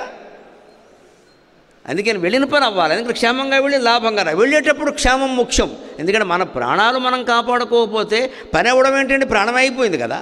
అందుకే వెళ్ళేటప్పుడు క్షేమం ముఖ్యం, వచ్చేటప్పుడు క్షేమంగా వెళ్ళి క్షేమంగా రావడం అయితే వెళ్ళడం ఎందుకు, పని పూర్తి చేసుకురావడం ముఖ్యం. ఇంత విశేషం ఉంటుంది. దీన్నే విశాఖపట్నానికి చెందిన MBBS డాక్టర్ డిఎస్ గణపతిరావు గారని మంచి కవి, చిన్న చిన్న పద్యాల్లో గొప్ప నీతులు చెబుతాడు ఆయన చెబుతాడు ఈ అతివేగాన్ని గురించి ఒక్క మాట. 3 నియమాలు విద్యార్థులు పెట్టుకుంటే చాలా బాగుంటారట. గతుకులు లేనిది మార్గము, వెతకిన అడ్డంకి లేని వీధిని పయనంబు. గతుకులు లేనిది మార్గము, వెతకిన అడ్డంకి లేని వీధిని పయనంబు. అతివేగంబే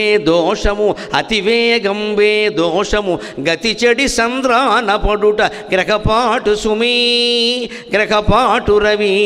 గతి చెడి సంద్రాన పడుట గ్రహపాటు రవి అని దివ్యలోచన శతకాలోని సూర్యుడి మీద చంద్రుడి మీద చెరువు 100 పద్యాలు రాసి ఆ మహానుభావుడు ఆయన చెబుతాడు ఈ విషయాన్ని. విశాఖపట్నంలో MBBS డాక్టర్ డిఎస్ గణపతిరావు గారిని మంచి చాలా సులభ శైలిలో పద్యాలు రాస్తాడు. ఆ పద్యాలంటే నాకు చాలా ఇష్టం.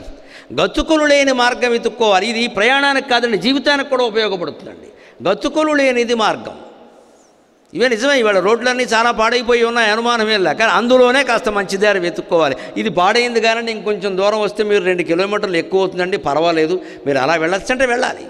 జీవితంలో కూడా అంతే. గతుకులు లేని మార్గం అంటే ఏమిటి?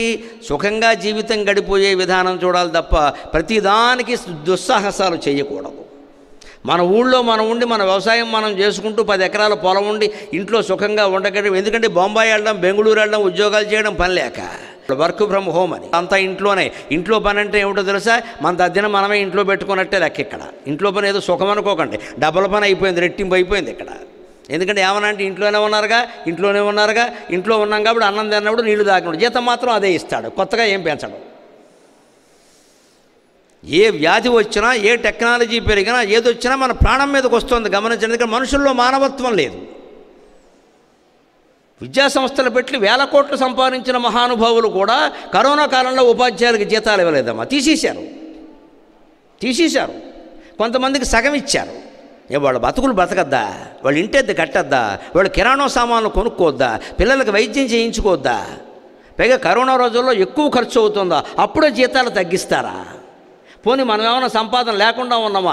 1000 కోట్లు సంపాదించేమే, 1000 కోట్లు సంపాదించిన కోట్లు ఏం చేస్తున్నారో గమనించండి. ప్రకటనలో సినిమా యాక్టర్లకి, క్రికెట్ స్టార్లకి దారిపోస్తున్నారమ్మా ప్రకటనల ద్వారా. ఎంత దుర్మార్గం. విద్య గురించి మాట్లాడడానికి సినిమా యాక్టర్ అవ్వడండి, క్రికెట్ ప్లేయర్ అవ్వడండి. విద్య గురించి మాట్లాడితే ఒక ఎడిసన్ మాట్లాడాలి, ఒక శాస్త్రవేత్త మాట్లాడాలి, ఒక యోగి మాట్లాడాలి, ఒక పండితుడు మాట్లాడాలి, ఒక సహస్రావధానం మాట్లాడాలి విద్య గురించి.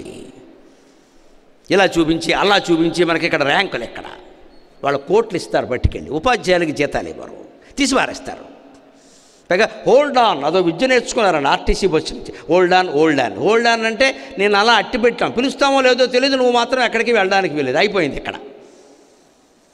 ఇది హోల్డ్ ఆన్ అంటే తీసినట్టు కాదు, ఉన్నట్టు కాదు, అది చంపినట్టు కాదు, బతకనిచ్చినట్టు కాదు. పిలుస్తారేమో అని ఆశ, ఎప్పటికీ పిలవరు. కొన్ని ఎయిడెడ్ కాలేజీలో చేరుతూ ఉంటారు చూడండి, ప్రైవేట్ స్టాఫ్ పాపం, వాళ్ళు రికగ్నైజ్డ్ స్టాఫ్, అన్ఎయిడెడ్ వాళ్ళు ఏం చేస్తూ ఉంటారు? 5,000కో 6,000కో 10,000కో పనిచేస్తారు. ఎందుకయ్యా బాబు 15 ఏళ్ళు చేసామంటే ఎప్పటికైనా పెర్మనెంట్ అవుతుంది, ఏం అవ్వదు, పెర్మనెంట్ అయ్యేది ఏం లేదు ఇక్కడ. అది అంతే ఇంకా వాడు ఇంకో చోటకి వెళ్ళడానికి లేదు, ఇది మానడానికి లేదు. ఇలాంటివన్నీ చేశారండి. అంటే లోకం మొత్తం ఏమవుతుందో గమనించండి. మేము విద్య నేర్పుతున్నాం, మేము విలువలు నేర్పుతున్నాం, మేము వచ్చేస్తున్నాం అన్న వాళ్ళే ఉపాధ్యాయులను తీసేస్తున్నారే, ఉపాధ్యాయులకి సగం జీతాలు తీస్తున్నారే. కానీ ఆశ్చర్యం, పిల్లల దగ్గర రెట్టింపు ఫీజులు వసూలు చేశారు. ఎందుకంటే ఆన్లైన్ ఖర్చు అబద్ధం అండి. ఆన్లైన్లో ఖర్చు తగ్గుతుందమ్మా, పెరగదు. ఒక ఉపాధ్యాయుడు తరగతి గదిలో పాఠం చెప్పాలంటే 30 మంది మించి పిల్లలు ఉంటే కష్టం అక్కడ చెప్పడం, అంతే కదా. కానీ ఆన్లైన్లో 300 మందికి చెప్పచ్చు. ఆన్లైన్ ఏమిటండి, నేను ఆఫ్లైనే చెబుతున్నా, ఇప్పుడు 2000 మందికి చెప్పచ్చు, హాయిగా చెప్పచ్చు. ఆన్లైనే కదా ఇది, మాట్లాడటమేగా ఒక్కడిని. మీరు ఎంతమంది వింటే నాకే, వినకపోతే నాకే. మరి అటువంటిప్పుడు నన్ను ఒక్కడిని పెట్టుగా మిగిలిన తెలుగు మ్యాటర్లు, సంస్కృతం మ్యాటర్లు అందరిని తీసి పారేస్తారా? జరుగుతున్న వ్యాపారం ఇదే. అంటే విద్యా సంస్థలు నడిపే వాళ్ళకే నీతి నియమాలు లేనప్పుడు ఇంకా ఎక్కడి నుంచి ఉంటాయి, ఎవరికి ఉంటాయి? మనం వీటిలోనే చదువుకుని బయటకు వచ్చి చేరుతున్నామే, ఇలాగే ఖర్చు పెట్టుకుంటున్నామే, ఏమవుతుందో ప్రపంచం ఆలోచించండి. స్వయంగా నడుపుతున్న వాళ్ళకే ఏ విలువలు లేవు. ఇక చెప్పేవాళ్ళ సంగతి, వినేవాళ్ళ సంగతి చెప్పక్కర్లేదు. ఇంకా దాని నుంచి బయటపడాలంటే యువతరం ఒక్కటే దిక్కు. కనీసం మీరైనా మంచి వ్యాపారాలు చేయండి, మంచి ఉద్యోగాలు చేయండి, మంచి వ్యవసాయాలు చేయండి, మంచి సంసారాలు చేయండి. మంచి ప్రతిదానికి ముందు మంచి చేర్చగలిగితే ఈ ప్రవచనకర్త పడిన శ్రమ కలిసి వచ్చినట్టే లెక్క, సాధ్యమైనట్టే లెక్క. మంచి ఏ ఉద్యోగం అంటే మంచి ఉద్యోగం. మన వ్యాపారం ద్వారా, మన వ్యవసాయం ద్వారా, మన ఉద్యోగం ద్వారా, మన సంసారం ద్వారా, మన జీవితం ద్వారా లోకానికి మంచి జరిగిందా లేదా? అదే మానవత్వం, అదే విలువ. ఎవరికి ఏ మంచి జరగనప్పుడు మనకి దేనికండి? మనం డెవలప్ అయ్యాం. డెవలప్ అంటే వెడల బాగా లావు అవుతాడు, కుర్చీలో కూర్చున్నవాడు సోఫాలో కూర్చుంటాడు, అంతకంటే అలా చూడు జాలక. డెవలప్ అవుతాడు, వెడలపోయాడు. ఇక్కడ ఇదివరకు సన్న కుర్చీ సరిపోయేది, ఇప్పుడు బాగా లావు కుర్చీ వేశారు, సరిపోక సోఫా వేశారు. వాడు వెడలప్ అవడమా, మనం డెవలప్ అవడమా? ఈ ఆలోచన రావాలంటే మన దృక్పథంలో మార్పు రావాలి ఖచ్చితంగా. అప్పుడు తప్పితే మనం సుఖంగా ఉండాలి. అందుకని యవ్వనంలో ముందు ముఖ్యంగా గణపతిరావు గారు చెప్పినట్టుగా అతివేగంపై దోషము, అతివేగం ప్రధానమైన దోషంగా గమనించండి. ట్రాఫిక్ నిబంధనలు పాటించడం విదేశాల నుంచి మనం నేర్చుకోవాలండి, మొహమాటం వల్ల. ఇవాళ ఏ కుటుంబానికైనా ఒకడు విదేశాల్లో ఉన్నాడు, మీ బంధువుల్లో చాలామంది విదేశాల్లో ఉన్నారు. వాళ్ళని అడగండి, అమెరికాలో కానీ, ఆస్ట్రేలియాలో కానీ, బ్రిటన్ కానీ, ఆ దేశాల్లో నిబంధనలు ఎలా పాటిస్తారు? నేను ఇప్పటికో 10-12 సార్లు అమెరికా వెళ్ళాను. ఓసారి వెళ్ళినప్పుడు ఎప్పుడో అర్ధరాత్రి 1 గంటకి కార్యకర్త నేను ఒక కారులో వెడుతున్నాం. ఒక క్రాసింగ్ వచ్చింది, సిగ్నల్, ట్రాఫిక్ సిగ్నల్ ఏదో వచ్చింది. అక్కడ ఆయన కారు ఆపాడు, 1/2 గంట ఆపేసాడండి. ఇక్కడ రెడ్ సిగ్నల్ ఉంది నిజమే, 1/2 గంట ఆపాడు. నేను అన్నాను, కృష్ణారావు గారు ఎవరు లేరు కదా ఇప్పుడు ఎవరన్నా? అబ్బే అమ్మో చాలా కష్టమండి, ఇక్కడ ఉండాల్సిందే అన్నాడు. నాకు సంతోషం అయింది. అర్ధరాత్రి 1 గంటకి ఎవరు వస్తారండి ట్రాఫిక్ సిగ్నల్ దగ్గర? ఎవరు రారమ్మా. అదే రైల్వే సిగ్నల్ కాదు, మామూలుగా ట్రాఫిక్ సిగ్నల్. రెడ్ లైట్ వచ్చింది, ఆపేసాడంత 1/2 గంట. తిరిగి ఆకుపచ్చ దీపం వెలిగాకే ఆ పెద్ద మనిషి కారు బానిచ్చాడు. అవురా అమెరికా సంస్కారం అని నేను దండం పెట్టుకున్నాను వెంటనే. అదే మన దగ్గర అయితే అర్ధరాత్రి 1 గంట కాదండి, పగల 1 గంటే. అక్కడ రెడ్ సిగ్నల్ వెలుగుతోంది, దూకై తర్వాత చూద్దాం. ఒకవేళ అక్కడ ఎవడన్నా పోలీసు వాడు ఉన్నప్పుడు అంటే వెళ్ళిపోవడం. ఈ నెంబర్ ప్లేట్లు ఫోటో తీస్తున్నారు కాబట్టి శతకోటి దరిద్రాలకు అనంతకోటి ఉపాయాలు. ఆ నెంబర్ ప్లేట్ మీద రుమాలు కప్పడం, లేకపోతే మనం పెట్టుకోవాల్సిన మాస్క్ నెంబర్ ప్లేట్కి పెడుతున్నారు. నమశివాయ నమశివాయ. ఇదే మన చదువు ఎందుకు ఉపయోగపడుతుందంటే మోసం చేయడానికి. ఇక్కడ పెట్టకో అక్కడ పెట్టు. దీనివల్ల రెండు ఉపయోగాలు ఏంటంటే నోటికి మాస్క్ పెట్టలేదు అని అడగడానికి లేదు, అంటే అక్కడ పెట్టాను సార్ మర్చిపోయానని చెప్పొచ్చు. ముందు వెళ్ళిపోతుంటే ఆ నెంబర్ ప్లేట్ కనపడదు. తీసుకోమని ఫోటో ఏం తీసుకుంటాడు, మాస్క్ ఏం తెస్తావు? మాస్క్ పెట్టి నెంబర్ ప్లేట్ కనపడకుండా మోసం చేద్దామని చూస్తున్నాను తప్పితే అసలు నెంబర్ ప్లేట్ కనపడితే మనకి నష్టం ఏంటి? మనం సక్రమంగానే ఉన్నాం కదా. మనం ట్రాఫిక్ నిబంధనలన్నీ పాటించినప్పుడు మనకేమిటంటే ఇబ్బంది? పోనీ పాటించలేని నిబంధనలు ఏమన్నా ఉన్నాయా? హెల్మెట్ పెట్టుకోమన్నది నీ గురించే కదా, పోలీసులకు ఏం కలిసి వస్తుంది దానివల్ల? నీ రక్షణ కోసమే కదా. అతివేగంతో వెళ్ళొద్దు అనేది నీ రక్షణ కోసమే కదా, వేరే వాళ్ళకి ఏం కలిసి వస్తుందండి? మన రక్షణ కోసం మన ప్రభుత్వం మనకి చెప్పిన నిబంధనలు కూడా మనం పాటించమా? ఇది ఎవరు చెప్పాలి? ఎక్కడి నుంచి చెప్పాలి? అసెంబ్లీలో ఏమన్నా ట్రాఫిక్ రూల్స్ పాటించాలని చట్టం చేస్తే మెరుగవుతుందో? అవదండి. ఒక్కొక్క మనిషి మనస్సులో ఆలోచించాల్సిన విషయం ఇది. నేనేం చేస్తున్నా. అందుకే నిన్ను నీవెరుగుమా నీవే దైవంబని విశ్వమంతకు చాటు వేదభూమి. నైతికమైన విలువలు పెరగాలంటే నేనెవరు, నేనేం ఆలోచిస్తున్నా, నేనేం మాట్లాడుతున్నా, నేనేం పని చేస్తున్నా, వీటినే 3 త్రికరణాలు అంటారు. మనో వాక్ కాయ కర్మ. నేనేం ఆలోచిస్తున్నా, నేనేం మాట్లాడుతున్నా, నేనే పని చేస్తున్నా, ఈ 3 ఎప్పటికప్పుడు మనం పరిశీలన చేసుకుంటే తప్పనిసరిగా మంచివాళ్ళంగానే ఉంటాం. దేశం మళ్ళీ విశ్వగురువుగా పూర్వస్థానాన్ని పొందుతుంది. అనుమానమే లేదా విషయాలు. అలాంటి ప్రయత్నాన్ని మనం చేద్దాం. అందుకని దానికి మూల కారణం అతివేగం ప్రమాదం అయితే దానికి మూల కారణం యవ్వనం ధన సంపత్తికి. ఆ యవ్వనానికి తోడు ఇంకా బాగా డబ్బులు ఉన్నాయనుకోండి. ఇవాళ తల్లిదండ్రులు హాయిగా డబ్బులు ఇచ్చేస్తున్నారు. ఎందుకో తెలుసా? ఎవరు ఉద్యోగాలు వారివి, ఎవరు వ్యాపారాలు వారివి. వారిని మీరు ఏమీ అడగకుండా ఉండడం కోసం, వాళ్ళు ఎక్కడెక్కడ తిరుగుతున్నారో ఏం చేస్తున్నారో మీకు చెప్పకుండా ఉండడం కోసం మీకు డబ్బులు ఇచ్చేస్తున్నారమ్మా. వారికి కూడా నమస్కారం. దోషం వారిది కూడా ఉంది. బండి కొనమంటే బండి కొనేయి, కారు కొనమంటే కారు కొనేయి, ఏం కొనమంటే అది కొనేయి. అసలు 2 లక్షలు క్రెడిట్ కార్డులో పెట్టేసి తీసుకోరా, 2 lakhs పెట్టానరా, ఎందుకంటే నువ్వంటే నాకు ఎంత ప్రేమో. ఇది ప్రేమ ద్రోహమా? ఒక తండ్రి ఇంజనీరింగ్ చదివే విద్యార్థి క్రెడిట్ కార్డులో 1 లక్ష పెడతాడా, 2 లక్షలు పెడతాడా? వాడు తప్పు చేయకపోతే ఒప్పులేలా చేస్తాడండి? దీనికి తల్లి సపోర్టా? ఇద్దరు అడ్డుకోవద్దా ఖచ్చితంగా అక్కడ వ్యవహారాన్ని? అన్ని డబ్బులు అవసరమా? పోనీ మా కాలంలో 2 రూపాయలతో మేము కాలేజీకి రావచ్చు. మీకు 20 రూపాయలు సరిపోదా, 30 రూపాయలు సరిపోదా? 200, 2000, 2 లక్షలు దేనికండి? పైగా గీకడమే. పైగా ఇదివరకు డబ్బులు జేబులో ఉంటే పర్సులో తీయాలి. 500, 100, 1000 తీస్తుంటే నీరసంగా ఉండేది. ఇంత డబ్బులు అవసరమా, ఇన్ని డబ్బులు అవసరమా? ఇప్పుడు అదేం లేదు. శుభ్రంగా ఒక కార్డు ఉంటుంది కదా, డిష్ గీకడమే లెక్క. సరిగ్గా తిరుపతిలో గుండు గీసేటప్పుడు అలాగే చేస్తాడు. షిక్ అని మొత్తం గీసేస్తాడు. తిరుక్షవరం అంటారు. ఈ క్రెడిట్ కార్డు వచ్చిన తర్వాత, డెబిట్ కార్డు వచ్చిన తర్వాత ఎంత పోతుందో తెలియట్లా. ఆ రకంగా డబ్బులు ఖర్చు పెడుతున్నాం. అంచేత యవ్వనానికి తోడు ధన సంపత్తి. ఆ పైన ప్రభుత్వం అంటే తన నిర్ణయం తాను తీసుకోగలిగిన శక్తి. ఇవాళ విద్యార్థులందరికీ ఆ నిర్ణయం ఉంది సుమారుగా. తల్లిదండ్రులకు చెప్పక్కల్లా, గురువులకు చెప్పక్కల్లా. క్లాస్ ఎగ్గొట్టాలంటే ఎగ్గొట్టచ్చు, సినిమాకి వెళ్ళాలంటే వెళ్ళిపోవచ్చు. ఎక్కడో ఎవడో హీరో సినిమా ఏదో రిలీజ్ అయితే మనం ఎక్కడ పెద్ద ఉత్సవం చేయొచ్చు. వాడి సినిమా బాగుండాలి, వాడి సినిమా బాగుంటుందయ్యా. సమాజానికి వచ్చే కలిగే మేలేమిటి ఆలోచించండి. సినిమా హీరోలకు మనం అభిమాన సంఘాల కింద ఏర్పడుతున్నాం. అభిమానాలు వారివి, ఎవరి అభిమానాలు వారివి. నేనేం కాదన్ను, నాకు అభిమానులు ఉన్నారు ఇవాళ. కానీ నేను నా అభిమానులకు ఎప్పుడూ ఒక్క మాట చెబుతా, అభిమాన సంఘం అన్నారంటే పగిలిపోయినట్టే లెక్క. నేను ఒప్పుకోను ఆ సంఘానికి. అభిమానం నీ వ్యక్తిగతం అంతే. నేను ఎప్పుడూ అభిమాన సంఘాలను ప్రోత్సహించలేదు. కొన్ని చోట్ల నుంచి నాకు ప్రతిపాదనలు వచ్చాయి. మీ అభిమాన సంఘాలు పెడతామండి, మీ పుట్టినరోజు నాడు రక్తదానం చేద్దాం, ఏం అవసరం లేదు, ఆ దానం నేనే చేస్తానని చెప్పాను. ఏదో కబుర్లు చెప్పొద్దని చెప్పాను నేను. చేస్తారు. రేపొద్దున నన్ను ఎవడో ఏదో అనగానే వీళ్ళందరూ వెళ్ళి ఏదో బగల కొట్టేస్తారు. దానికి నేను జవాబు చెప్పుకోవాలి ఇక్కడ.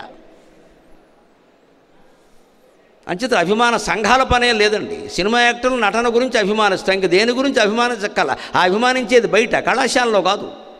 ఇక్కడ అవసరం. వాడి సినిమా నెగ్గినా ఒకటే, నెగ్గకపోయినా ఒకటే. వీళ్ళందరూ 100 కోట్లు సంపాదించి చేస్తున్నదంతా ట్యాక్సీలు ఎగ్గొట్టమమ్మా. అంతకంటే దేశానికి ఉపకారాలు ఏం చేయట్లేదు ఇక్కడ. వాళ్ళు ఇన్కమ్ ట్యాక్సీలు ఎగ్గొట్టి శుభ్రంగా దాచేసుకోవడమే. రేపొద్దున ఇదే డబ్బులతో మళ్ళీ రాజకీయాల్లోకి వస్తారు ఇక్కడ. అది ఈ మాటలే మనం నమ్ముతూ కూర్చుంటే అయినట్టే లెక్క. ప్రభుత్వం మన ఖర్చు పెట్టుకుందుకు అవకాశం ఉంది, మన నిర్ణయం కాబట్టి చేస్తాం. ఆ పైన అవివేకం, పూర్తిగా చదువుకోలేదు కాబట్టి, విద్యా వినయాలు 2 లేవు కాబట్టి అవివేకం ఉంది. ఏమైపోతాం? ఈ కారణంగానే డబ్బు ఉండడం వల్ల దుర్వ్యసనాల పాలవుతున్నామా లేదా?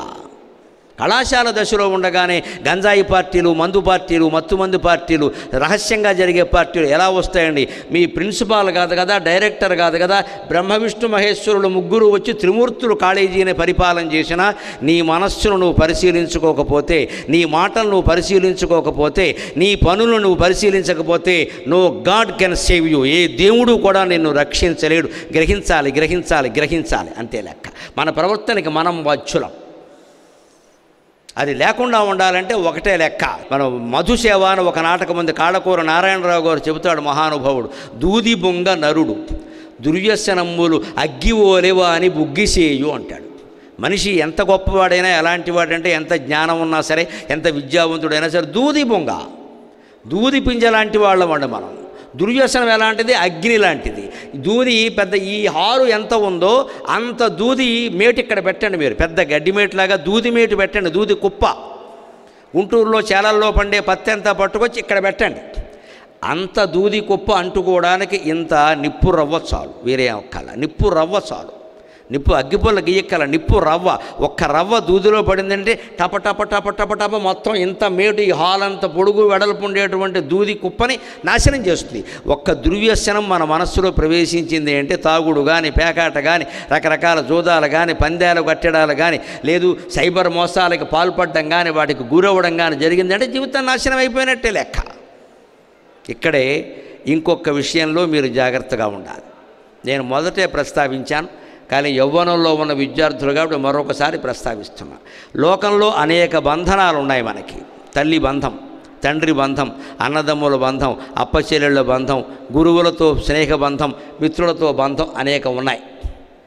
ఈ బంధాల కంటే మనం సహజంగా 20 ఏళ్ల వయస్సులో దేనికి ప్రాధాన్యం ఇస్తామో తెలుసా? దాన్ని చాణక్యుడు నీతి సూత్రాల్లో చెబుతాడు.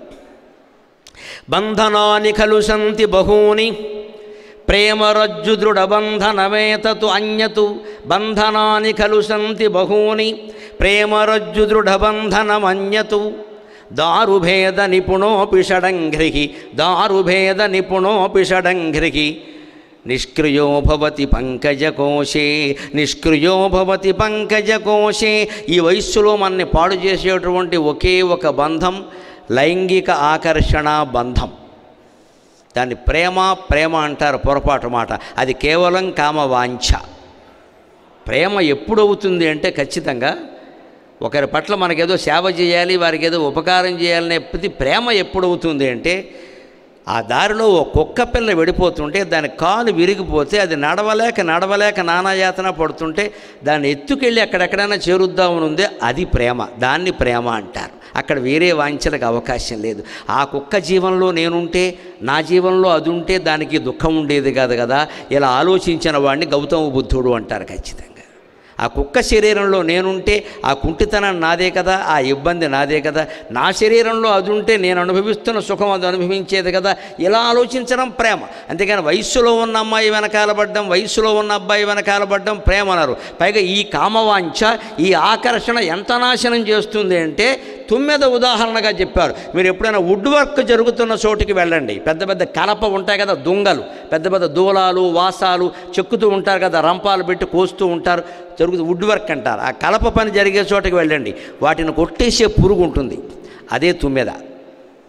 తుమ్మెద అనగానే మనం ఏదో పద్మం మీద వాలుతుంది, తేనె తాగుతుంది అనుకుంటాం. ఆ తుమ్మెదకి ఇంకో ఆహారం ఏంటంటే చెక్క పొట్టు. చెక్కల్ని కొట్టేసే పురుగు కూడా తుమ్మెదే. దానికి 6 కాళ్ళు ఉంటాయి. అందుకే శ్లోకంలో షడంఘ్రిః అన్నాడు.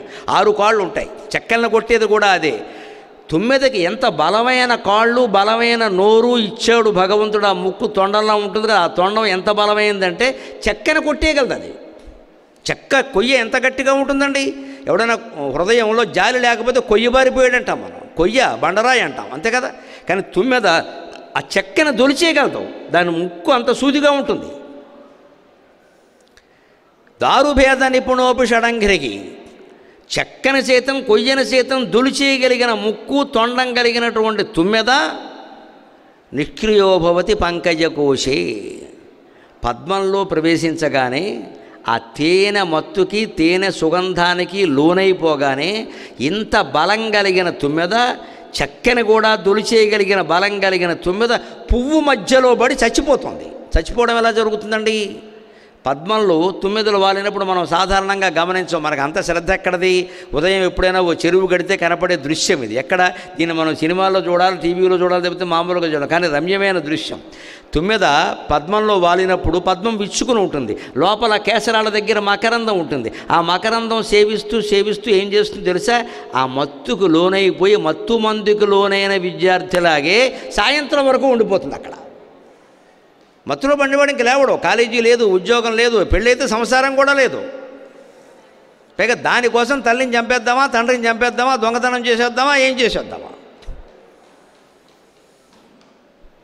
అందుకని ఆ మత్తుకు లోనైన తుమ్మెద ఏం చేసి సాయంత్రం వరకు అక్కడే ఉంటుంది. సాయంత్రం జరిగే విశేషం ఏమిటంటే సూర్యాస్తమయం కాగానే పద్మం రేకులు ఇలా ముడుచుకుంటాయి. అంతకుముందు పొద్దున్నే ఇలా విచ్చుకుంటాయి, ఇప్పుడు ఇలా ముడుచుకుంటాయి. ముడుచుకున్నప్పుడు ఏం జరిగింది? ఈ మత్తు లోపల తుమ్మెద ఉండడం వల్ల ఈ ముడుచుకున్న రేకుల మధ్యలో ఊపిరాడక చచ్చిపోయింది.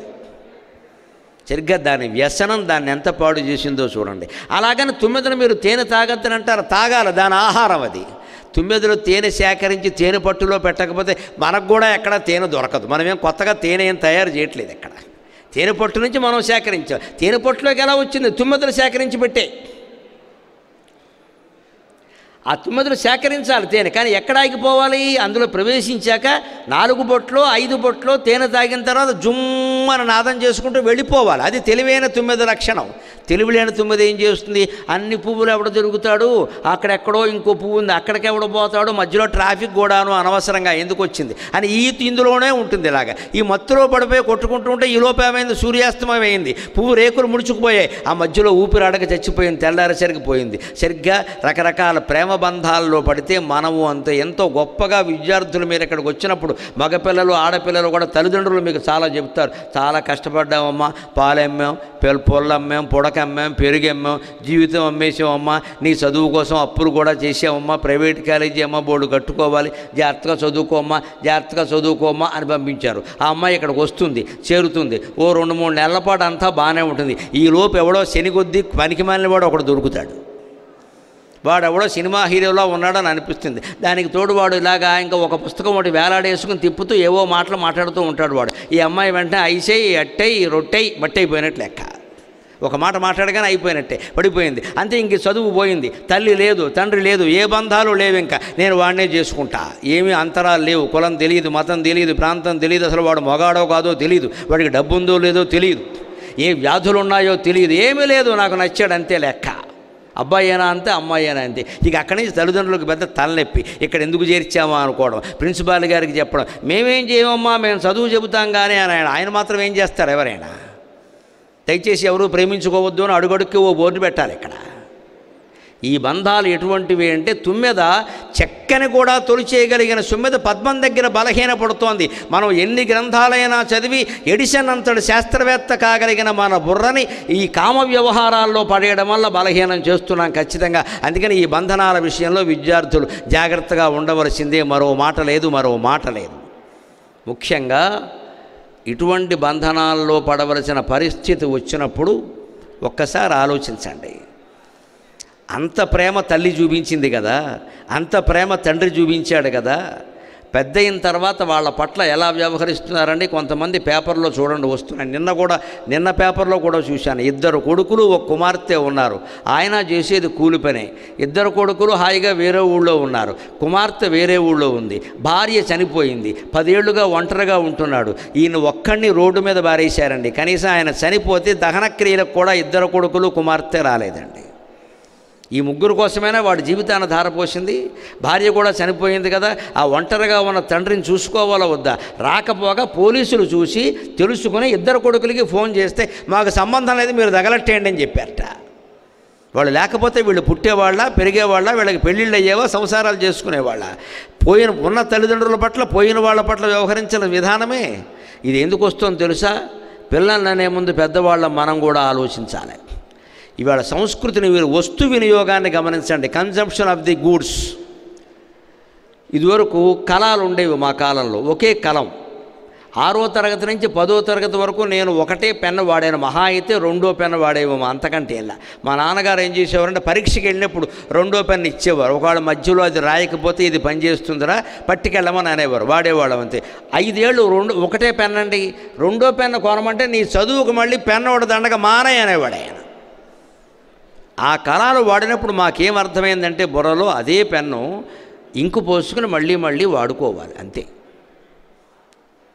అదే పుస్తకం నేను 5వ వాడిని. మా అన్నదమ్ముల్లో 7 అన్నదమ్ములు, నిజానికి 2 పోయారు, 5 ఉన్నాం.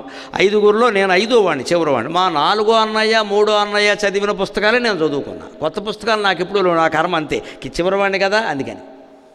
అన్నయ్య పుస్తకాలు దాని మీద అప్పటికే పెద్ద అన్నయ్య రాశాడు, 3వ అన్నయ్య రాశాడు, ఇప్పుడు నా పేరు కూడా రాసుకోవాలి ఇక్కడ. అలాగే చదువుకున్నాం. కొత్త పుస్తకాలు కొనండి అంటే కొత్తవి ఎందుకురా, ఆ పుస్తకం బాగానే ఉందిగా, అట్టేసుకో, బైండింగ్ చేయించుకో. అదే పుస్తకాన్ని 3 అన్నదమ్ములం చదువుకున్నాం.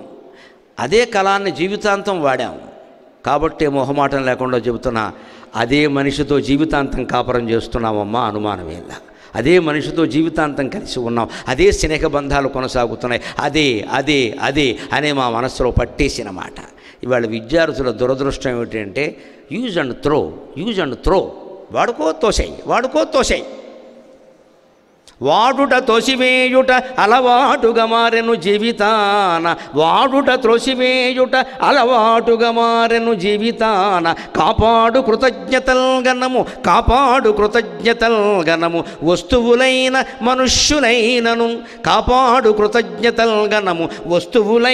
మనుష్యులైనను, వాడుకబట్టి పుట్టెడిని వస్తువులింతకు ముందు, ఇప్పుడో వాడగ బుద్ధి పుట్టెడిని వస్తువు చూచిన ఎంత చిత్రమో. సాగర ఘోష కావ్యంలో ఈ గూడ్స్ యూటిలైజేషన్ గురించి నేను రాసిన పద్యం ఇది. వాడడం తోసేయడం అలవాటైపోయి తల్లిదండ్రులు కూడా వాడుకున్నాం, తోసేస్తున్నాం. పెన్ వాడుకున్నాం, తోసేసాం. బండి వాడుకున్నాం, తోసేసాం. ఒక వస్తువు వాడుకున్నాం, తోసేసాం, అయిపోయింది.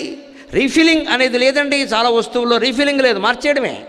మీరు ఎలక్ట్రానిక్ యంత్రాలు గమనించండి, ఇప్పుడు వస్తున్నవి మైక్రోవేవ్ సహా మార్పేనండి, రిపేర్ లేదండి అక్కడ. ఆ రిపేర్లు మనకు తెలియవండి. ఒకవేళ రిపేర్కి పిలిస్తే అసలు వస్తువు 4,000 అయితే రిపేర్ 6,000 అండి. కొన్న వస్తువులన్నీ అంత పైగా ఎలక్ట్రానిక్స్ అండి, పని చేయవండి అంటే తోసేయి. ఎన్ని వస్తువులు కొంటాం, పైగా ఈ కొనడం వల్ల మనకి డబ్బు దండగే కాకుండా ఇంజనీరింగ్ విద్యార్థులు మీరు తేలిగ్గా గ్రహించగలరు. ఎలక్ట్రానిక్ చెత్త పర్వతాల్లో పేరుకుంటోంది, బయట పర్వతాల్లో పేరుకుంటోంది. అది ఎంత వినాశకరమో తెలుసా. అమెరికా వాడు చాలా తెలివైన వాడు చేస్తున్న మోసం ఏంటో తెలుసా. వాడు వాడిన టిష్యూ పేపర్ల దగ్గర నుంచి ఎలక్ట్రానిక్ చెత్త వరకు సముద్రంలో పోస్తున్నాడు అమ్మవాడు పట్టుకొచ్చి. ఏ సముద్రమో తెలుసా, కడుపుడికిపోతుంది. హిందూ మహాసముద్రంలో పోస్తున్నాడు ఆ దుర్మార్గుడు. హిందూ మహాసముద్రంలో పోస్తున్నాడు. వాడి దగ్గర పసిఫిక్ మహాసముద్రంలో పోసుకోవచ్చు కదా, పోసుకోడండి, డబ్బున్నవాడు. ప్రధానమంత్రులకు స్వాగతాలు చెబుతారు, ఇక్కడికి వస్తే శుభ్రంగా మెక్కి తింటారు, దేశానికి మాత్రం అపకారం చేస్తారు. హిందూ మహాసముద్రం లోకువ. ఎందుకంటే ఇక్కడ సరైన కాపలా ఉండదు. పోసేయి పెద్ద ఓడొస్తుంది, ఎందుకు వచ్చిందో తెలియదు, నెలలాళ్ళు ఉంటుంది, కింద నుంచి మొత్తం జారిచేస్తుంది, వెళ్ళిపోతుంది ఖాళీగా. పైగా అమెరికాలో ప్లాస్టిక్ వాడకం ఎక్కువ, పేపర్ వాడకం కూడా ఎక్కువే. ప్రతిదానికి కాగితం వాడతారు. నాకు మంటెత్తిపోతుంది చూస్తే. ప్రతిదానికి వాడాలా అండి?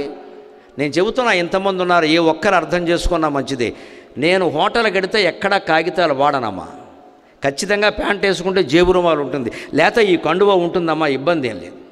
నేను దీనికే తుడుచుకుంటాను, ఏం పర్వాలేదు, నేను వాడుకునేదే కదా.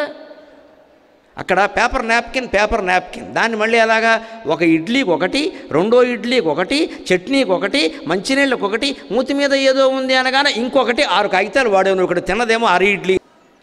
ఈ కాగితాలు వాడడం వల్ల మొత్తం చెట్లు కొట్టేస్తున్నారా లేదా? చెట్లు కొట్టేస్తే పర్యావరణం నాశనం అయిందా లేదా? చెయ్యి గడిగేవాడు లేడు. అక్కడ ఏదో చిన్న బౌలోడు పెడతాడు, అక్కడ నిమ్మకాయ డెప్పోటేసి అందులో చెయ్యి కాదు వేలు కూడా మునగదు. అవతల నీళ్ళు లేవో వెళ్ళి చెయ్యి కడుక్కోలేమా? అక్కడ గుడ్డతో ఎలాగో మనం తుడుచుకోలేము, 100 మంది తుడుచుకుంటారు. మన జేబులో రుమాలు పెట్టుకుంటే నష్టం ఏంటండి? ఆడవాళ్ళు అయినా సరే ఎంత పెద్ద చీర కట్టినా ఇక్కడ రుమాలు పెట్టలేదామా, మాస్క్ పెట్టలేదా, సెల్ ఫోన్ పట్టుకోలేదా? చీరకు తుడిస్తే చీర పాడవుతుంది. అందుకని వాడే ఈ కాగితాలు వాడే ముక్కుకి, మళ్ళీ ఈ ముక్కుకు కాగితం, ఈ ముక్కుకు కాగితం, 2 కాగితాలు. ఇన్ని రకాలుగా పేపర్ వాడతాం. ఇది ఎక్కడి నుంచి వచ్చింది తెలుసా? మన అమెరికాలో ఉన్న బంధువులు మనకి నేర్పిన విషయం ఇది. వాళ్ళు అక్కడ అన్నిటికీ వాడతారు. వాళ్ళు ఏం చేస్తారో తెలుసా? మొత్తం ఈ చెత్త అంతా సముద్రంలో పారేస్తారు. ఏ సముద్రం? మన సముద్రం, వాళ్ళ సముద్రం కాదు. రేపొద్దున మునిగేదెవరు? మనం. ప్రతి వాడికి ఇండియాలో ఎక్కువ. ఎందుకంటే మన దగ్గర కాపలాలు సరిగ్గా ఉండవు, ఎవరు ట్రాఫిక్ రూల్సే పట్టించుకోం కదా. సముద్రంలో ఏం జరిగిందో ఎవరు పట్టించుకుంటారు? అందుకని మన దేశం గురించి విదేశాల్లో ఉన్న అభిప్రాయం ఇదే. అందుకే నేను బడుగు దేశం అనని మాట పడుదురేలా అన్నా. ఇండియాలో ఎవడు పట్టించుకోడండి.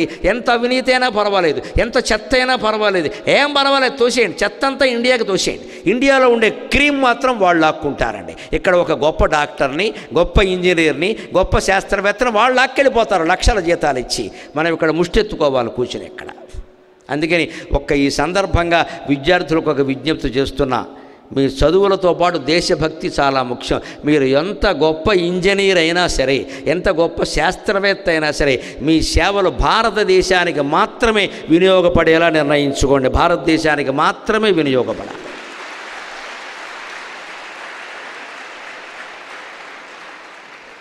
మేము విదేశాలు వెళ్ళం, అక్కడ ఉద్యోగాలు మేము చెయ్యం, ఇక్కడ 10,000 ఇచ్చినా మంచిదే, అక్కడ 10 లక్షలు ఇచ్చినా మేము వెళ్ళం అని మీ తల్లిదండ్రులకు కూడా చెప్పండి. అవసరమైతే గరికపాటి నరసింహారావు గారు చెప్పమన్నారని చెప్పండి. ఆ పాపం అంతా నాకెమ్మనని తీసుకుంటాను నేను. నా దేశం బాగుండాలి, నా దేశం బాగుండాలి, ఇది నా స్వార్థం కాదు, దేశం కోసం, దేశం కోసం. గుంటూరు పక్కన పల్లెటూళ్ళలో వైద్యం లేదండి. గుంటూరు కాలేజీలో చదివిన వాళ్ళంతా విదేశాల్లో ఉంటారండి. ఏ పల్లెటూళ్ళలో ఇక్కడ వైద్యం లేదండి. ఇప్పటికి గిరిజన ప్రాంతాల్లో ప్రసవించాల్సి వస్తే మంచం సవారీ కట్టి తీసుకెడుతున్నారమ్మా ఆడవాళ్ళని భయంకరంగా. ఆ వెళ్ళే వరకు నిలుస్తుంది ఆ ప్రసవం, దారిలో ప్రసవం అయిపోతుంది. వాళ్ళు మనవాళ్లే కదా, వాళ్ళు మన పిల్లల లాంటి వాళ్ళే కదా. సరైన ఆసుపత్రి లేదు. ఏ పల్లెటూళ్ళలో అసలు పబ్లిక్ హెల్త్ సెంటరే లేదు.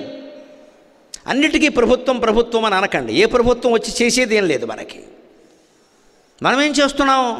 మనం ఇక్కడ మెడిసిన్ చేసేస్తాం. గుంటూరులో బ్రహ్మాండమైన మెడికల్ కాలేజీలో చేరి ఆస్ట్రేలియా వెళ్ళిపోతాం, అమెరికా వెళ్ళిపోతాం, బ్రిటన్ వెళ్ళిపోతాం, ఇప్పుడు చైనా కూడా వెళ్ళిపోతాం. కరోనా మోసుకొస్తాం అక్కడి నుంచి. పోనీ విదేశాలు వెళ్ళి డాక్టర్ వృత్తులు చేస్తున్న వాళ్ళకి, చదువుకుంటున్న వాళ్ళకి, ఉద్యోగాలు చేస్తున్న వాళ్ళకి ఆ దేశం మీదైనా భక్తి అడిచిందా? లేదండి. ఉభయభ్రష్టత్వం. కరోనా రాగానే మొత్తం అందరూ నాకు ఇండియాలో ఉండాలనుంది, ఇండియాలోనే చనిపోవాలనుంది. ఎంత దేశభక్తో! అర్జెంటుగా ఇండియాకి వచ్చేసారు. ఈ దేశంలో వ్యాధి పుట్టలేదండి. నా దేశం ఇప్పటికీ పవిత్రం, నా దేశం ఇప్పటికీ స్వచ్ఛం, వ్యాధులు లేని దేశం. విదేశాల వల్ల వ్యాధులు వస్తున్నాయి.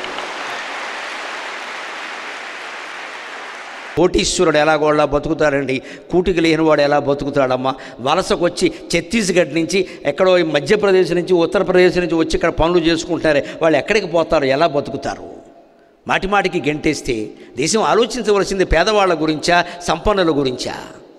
ఇది మన నిర్ణయం మీద ఉంది. ఇక్కడ మీరు ఇంజనీరింగ్ చేసిన వాళ్ళు ఏం రాని, ఉద్యోగం రాని, రాకపోని, ఎంత జీతం రాని, దయచేసి ఇక్కడే ఉండండి. ఇప్పుడు నేను దయచేసి వాడుతున్నా, నా దేశం కోసం వాడుతున్నా. మీరు చిన్నపిల్లలైనా నేను దయచేసి వాడుతున్నా, నా దేశం కోసం వాడుతున్నా. ఇక్కడే ఉంటాను. మీ అమ్మా నాన్నకే చెప్పండి, నేను వెళ్ళను, విదేశాలు వెళ్ళను, నేను ఇక్కడే ఉంటా, కలో గంజో తింటా, ఇక్కడే ఉంటా, ఈ దేశానికే సేవ చేస్తా అని ఒక్క ప్రతిజ్ఞ నిర్ణయం మీరు తీసుకోగలిగితే నా జీవితం ధన్యమైనట్టు లెక్క, ఈ కాలేజీ ధన్యమైనట్టు లెక్క. ఆ నిర్ణయానికి కట్టుబడి ఉండండి. అప్పుడు మంచి ఇంజనీర్లు, నైతిక విలువలు కలిగిన ఇంజనీర్లు, మానవత్వం కలిగిన ఇంజనీర్లు మనకు దొరుకుతారు. ఎంత బాగుంటుంది! అంతిమంగా మనం నేర్చుకోవలసింది ఒక్క మాటే. 5 నిమిషాల్లో నేను సెలవు తీసుకుంటా ఆ మాట చెప్పి. ఏన్షియంట్ టెక్నాలజీ క్లబ్ కదా. ఏన్షియంట్ కాలంలో చాలా టెక్నాలజీ ఉందమ్మా. మోడర్న్ టెక్నాలజీ దాన్ని మించిపోయింది, అభ్యంతరం ఏం లేదు. మన పూర్వులు, మన ఋషులు కనిపెట్టినటువంటి టెక్నాలజీ చాలా ఉంది. అది మంత్రశక్తి. తర్వాత తంత్రశక్తి అయింది ద్వాపర యుగంలో యజ్ఞాల రూపంలో. ఇప్పుడు యంత్రశక్తి రూపంలో వస్తుంది. 3 శక్తులు ఎందుకు ఉంటాయి అంటే, మీరు కెమిస్ట్రీ చదువుకున్న విద్యార్థులే కదా. పదార్థానికి 3 దశలు ఉంటాయి: solid state, liquid state, gaseous state. ఘనస్థితి, ద్రవస్థితి, వాయుస్థితి. మేము తెలుగు మీడియంలో చదువుకున్నాం, అంతకంటే. పదార్థానికి 3 దశలు ఉన్నాయి కదా. ఘనస్థితిలో ఉన్న పదార్థాన్ని ఎప్పుడు యంత్రశక్తి ద్వారానే ఏమన్నా మార్పు చేయాలి. ఈ మైకు ఘనస్థితి, దీన్ని కదిలించాలంటే నేను ఇలా కదిలించాలి, ఇంకో మార్గం కూర్చో మైకు కదులు అంటే కదలదు, అది చెయ్యి ఉపయోగించాలి, యంత్రశక్తి. కానీ ఈ మైకుని ద్రవస్థితిలోకి మార్చగలిగితే, ఇక్కడ ఉన్న పదార్థాలని ద్రవస్థితిలోకి మార్చగలిగితే ద్రవరూపంలో దాన్ని ద్రవరూపం అంటే యజ్ఞంలో ఆజ్యం పోస్తారు, నెయ్యి ద్రవరూపం. ఆ ద్రవరూపమైనటువంటి యజ్ఞం ద్వారా ద్రవరూపంలో ఉన్న పదార్థాలని మార్చచ్చు. ఇంకా దాన్ని వాయురూపంలోకి తీసుకెళ్ళగలిగితే మంత్రశక్తితో మార్చచ్చు. ఇదేమీ అసాధ్యం కాదు, కానీ కష్టసాధ్యం. వాయురూపంలోకి తీసుకెళ్ళాలి. వాయురూపం అంటే మంత్రం ఎలాగా? మంత్రజపం చేసేవాళ్ళని ఎవరినైనా గమనించండి, ఊపిరికి జోడించి చేస్తారు జపాన్ని. ఊపిరి పీలుస్తూ నమశివాయ, ఊపిరి వదులుతూ నమశివాయ. దాన్ని సగర్భ జపం అంటారు, యోగశాస్త్రంలో సగర్భ జపం అంటారు. మన లోపలే మనం చేయడం, పైకి ఉచ్చరించాల్సిన పని లేదు అక్కడ. అంటే వాయువుకు జోడించి ఆ మంత్రాన్ని, అప్పుడు ఆ వాయు రూపంలో ఉన్న పదార్థాన్ని మారుస్తుంది, అది ద్రవరూపంలోకి మారుతుంది, అది ఘన రూపంలోకి మారేసరికి ఈ మంత్రజపం చేసేవాడు ఏమి సంకల్పించాడో అది సాక్షాత్కరిస్తుంది. అంచేత ఋషుల తపస్సులు మంత్రశక్తులు పుక్కిటి పురాణాలు కావు, చక్కని నిజాలవి. అప్పుడు ఏన్షియన్ టెక్నాలజీలో దాని ద్వారా సాధించారు, ఇప్పుడు మోడర్న్ టెక్నాలజీ సాధించారు. ఎన్ని కనిపెట్టారో తెలుసా? మనుజుని బోలు యంత్రములు, సాగరఘోష కావ్యంలో పద్యం రాశా. త్వరలో వస్తుంది రోబో టెక్నాలజీ. మన అన్ని హోటల్స్ రోబోలతో నిండిపోతాయి, హాస్టల్స్ అన్నీ రోబోలతో నిండుతాయి, విద్యా వ్యవస్థలో రోబోలు వాడతారు, గవర్నమెంట్ ఆఫీసుల్లో రోబోలు వాడతారు. విపరీతమైన ఖర్చు అవుతుంది, కానీ ప్రయోజనం ఏం జరుగుతుందో నష్టం ఏం జరుగుతుందో కూడా చూడండి. మనుజుని బోలు యంత్రములు మానవ మేధను బోలు చిప్పలున్, జననము చావు గుర్చు కణజాలము, జననము చావు గుర్చు కణజాలము, జాతకమల్ల చెప్పు లాంఛనములు పోగులున్, సకల శస్త్రములున్ కనుగొంద్రుగాని. జాతకమెల్ల చెప్పు లాంఛనములు పోగులున్, సకల శస్త్రములున్ కనుగొంద్రుగాని. ఈ మనుజుడు మానవత్వమున మన్నెడి మంత్రము చెప్పరెవ్వరున్. ఈ మనుజుడు మానవత్వమున మన్నెడి మంత్రము చెప్పరెవ్వరున్. రోబోలు కనిపెడతారు, ఇంకా ప్రమాదకరమైన టెక్నాలజీ రాబోతోంది. ఇంజనీరింగ్ విద్యార్థులు నాకంటే బాగా తెలిసిన వాళ్ళు జాగ్రత్త పడండి. ఆర్టిఫిషియల్ ఇంటెలిజెన్స్ సర్వనాశనం కోసం రాబోతోంది. అపశకునం మాటలు నేను మాట్లాడాలా, పరమసత్యం మాట్లాడబోతున్నా. ఆర్టిఫిషియల్ ఇంటెలిజెన్స్ని చాలా జాగ్రత్తగా ఉపయోగించకపోతే ప్రపంచం నాశనం కావడం ఖాయం. మనం తీసుకునే యాక్షన్ రోబో తీసుకుంటుంది. మనకి మానవత్వం ఉంటుంది, ఎంతైనా మనుషులు అన్నం తింటున్నాం, ఇది తల్లి ఇది భార్య అనే తేడా తెలుస్తుంది. రోబోకి అవేం తెలియవండి. ఆల్రెడీ ఇప్పటికే రజనీకాంత్ తీసిన రోబో అనే సినిమాలో అతను ప్రేమించినటువంటి అమ్మాయిని రోబో ప్రేమిస్తుంది. గమనించండి మీరు, ఆ సినిమాలో చివరి అంకం అద్భుతంగా తీశారు దాన్ని. చివరికి శాస్త్రవేత్త దాన్ని చంపడానికి పూనుకుంటాడు, వాడు సృష్టించిన రోబో అని. దానికి భావోద్వేగాలు సెన్సర్ అన్నీ వచ్చేసరికి అది వీడు చేసే పని చేసింది. అది రేపొద్దున ప్రపంచం అంతా అలా మునగబోతోంది. నేను సైన్స్ను వ్యతిరేకించట్లా. ఆర్టిఫిషియల్ ఇంటెలిజెన్స్ వల్ల ఉపయోగాలు కూడా ఉన్నాయి. ఏం జరుగుతుందో తెలుసా? ఆర్టిఫిషియల్ ఇంటెలిజెన్స్లో మన బదులు కారు ఇంకెవడో నడుపుతూ యంత్రం నడుపుతుంది. మనం కూర్చుని ఉంటాం అక్కడ. మనం కూర్చుని ఖాళీగా ఉంటాం కదా, కెలుగుతూ ఉంటాం కదా ఫోను. ఊరికే ఎందుకు ఉంటామండి? అయ్యి బాబోయ్, ఖాళీగా ఉంటే కుక్క తోక మనిషి చెయ్యి ఊరికే ఉండమండి, ఊగుతూ ఉంటాయి. 2 నిమిషాలు అలా ఉండమనండి, విద్యార్థిని ఫోన్ పెట్టుకో ఉండడండి, ఈ లోపు తీసేయాలి చూసేయాలి. బాబోయ్ ఎవరన్నా పంపేయడం, ఏడు పంపేది ఏమన్నా చావుడప్ప ఏముంది ఇందులో? మీరు ఆశ్చర్యపోవచ్చు, నాకంటే బిజీగా ఉండేవాడు ఎవడు ఉంటాడండి. నేను మాట్లాడితే 31 రోజులు కార్యక్రమాలు ఉంటాయమ్మా, కానీ నేను వాడు అక్కడ నాకు అవసరం లేదు. వాట్సాప్ ఫేస్బుక్ కూర్చునే చల్తా ఏం లేవు. ఏం లేకుండానే 20 ఏళ్ళ బట్టి హాయిగా కార్యక్రమాలన్నీ చేసుకుంటున్నాను. ఏ కార్యక్రమానికి నేను సమయానికి ఆలస్యం కాలేదు. ఒక చిన్న ఫోన్తో మనకు జీవితం గడిచిపోతుంది. ప్రతి వాళ్ళకి ఎంత పెద్ద చెప్ప పళ్ళెము టేబులెట్టు ట్యాబులు అక్కర్లేదు. దానికి మళ్ళీ ఓ సంచి, దానికో గొడుగు, దానికో మనిషి. ఇవి వచ్చాక పోయిన ఉపయోగం ఏదైనా ఉందా? కెలికాం ప్రతివాడి జీవితం కెలికాం. మనకేదో బొమ్మ వచ్చింది, ఆ బొమ్మ ఇంకోటికి పంపాం, నువ్వు చూడటమే దండగ, మళ్ళీ వాడికి పంపిస్తావు ఎక్కడ? మధ్యన ఇంకో కొత్త ఫ్యాషన్ మొదలైంది. మీవి మొన్న ఎవరో చెబుతున్నారు నాకు, నేను మాట అనవలసిన మాట అనేసా. మీవండి నేను అందరికీ పంపిస్తా అంది ఒక ఆవిడ. ఎవరికి పంపొద్దమ్మా, నేను చెప్పింది నువ్వు చెయ్యి అని చెప్పాను. నేను చెయ్యదు, పంపిస్తుంది అందరికీ. ఆచారంలో పెట్టరండి. మంచి సూక్తులు మంచి మాటలు రాగానే పంపిస్తా. మంచి మాట మీకు తెలిస్తే ఎవడికో పంపడం కాదండి, మీరు ఆచారంలో పెట్టండి, వెంటనే పంపక్కల్లా. పంపించాలి వెంటనే. వచ్చిన సూక్తులు, సందేశాలు, పుస్తకాలు పంపిస్తే వాళ్ళన్నీ మంచివి పంపిస్తూ ఉంటారండి. ఇదో సాత్విక అహంకారం. ఇక్కడ దీన్ని సాత్విక అహంకారం అంటారు ఆధ్యాత్మిక భాషలో. వారు చాలా మంచివారని అందరూ అనుకోవాలి. వారు ఏం చెయ్యరు, ఊరికే చెబుతూ ఉంటారు అంతే. ఈ పంపే జబ్బు వదిలించుకుని ఆచరణలో పెట్టే పని చేయాలి. లేకపోతే ఏమవుతుంది తెలుసా ప్రమాదం? ముందు విచిత్రమైన కార్లు రాబోతున్నాయి. ఇప్పటికే సినిమాలో చూపించారు, రాబోతున్నాయి. అటువంటి కారు అప్పుడే ప్రదర్శనకు పెట్టారు కనిపెట్టి. ఏమిటో తెలుసా? కారు నడిపేవాళ్ళు అన్నీ చెప్పక్కల్లా, ఇక్కడ కూర్చుని ఏసీ ఆన్ అని మనస్సులో అనుకోవాలి, బయట కూడా అనక్కల్లా. ఏసీ ఆన్ అని మనస్సులో అనుకుంటే ఏసీ ఆన్ అవుతుంది. స్లో అంటే వేగం తగ్గిపోతుంది, స్పీడ్ అంటే వేగం పెరుగుతుంది. వస్తువుని తప్పుకొని మనస్సులో అనుకుంటే చాలు, పైకి చెప్పక్కల్లా, ఇన్స్ట్రక్షన్ నొక్కక్కల్లా, మనస్సులో అయిపోతుంది. అప్పుడు ఏమవుతుంది తెలుసా? కొంపతీసి ప్రమాదం జరిగితే అనుకుంటాడు, అది కూడా జరుగుతుంది వెంటనే. మనస్సు ఎటువంటిదో ఎవరికి వాళ్ళు గమనించండి. ఏ ప్రయోగశాల అవసరం లేదు, రూపాయి ఖర్చు లేదు. మీరు విడిగా కూర్చొని మీ మనస్సును గమనించండి. ఒక 5 నిమిషాలు మీ రూములో మీరే ఉండి ఒక కాగితం తీసుకుని 5 నిమిషాల్లో మీకు వచ్చిన ఆలోచనలన్నీ రాయండి. ఎన్ని పెంట ఆలోచనలు ఉన్నాయో, ఎన్ని పంట ఆలోచనలు ఉన్నాయో లెక్క కట్టిన తర్వాత తలుపేసేసి రాయండి. ఎందుకంటే మన పెంట ఆలోచనలు చూస్తే మన వెంటనే డిబార్ చేస్తారు కాలేజీ నుంచి. అంత పనికిమాలిన ఆలోచనలు వస్తాయి. వచ్చినట్టు రాయండి. నేను చెప్తాను కదా, రాయండి. ఓ 50 ఆలోచనలు వచ్చే రాయండి. అందులో 2 ఆలోచనలు పనికిమొచ్చే ఉంటాయి, 48 పనికిమాలినవి ఉంటాయి. మనస్సు అటువంటిది. ఈ మనస్సు ఏం సంకల్పిస్తే అది వెంటనే జరిగే అవకాశం ఉంటే కొంపలు అంటుకుపోవండి. That is artificial intelligence. దాన్ని ఎంత కంట్రోల్లో పెట్టాలి? ఈ పెట్టేవాడు దానికంటే ఎంత గొప్పవాడై ఉండాలి. రోబో సినిమాలో రజనీకాంత్ ఆ రోబోని సర్వనాశనం చేసే ప్రయత్నం చేయకపోతే వాడి జీవితానికి మొత్తం అది అర్థమయ్యేదా కాదా? ఆ సినిమా ద్వారా అతను చెప్పినటువంటి సందేశం, అతను ఇచ్చిన సందేశం అది. దాన్నే మనం గ్రహించుకోవాలి. ఆర్టిఫిషియల్ ఇంటెలిజెన్స్ రానివ్వండి, వచ్చేదాన్ని మీరు ఎలాగో ఆపలేరు. చదివేదాన్ని చదవకుండా ఆపుకుంటారు, చదవండి.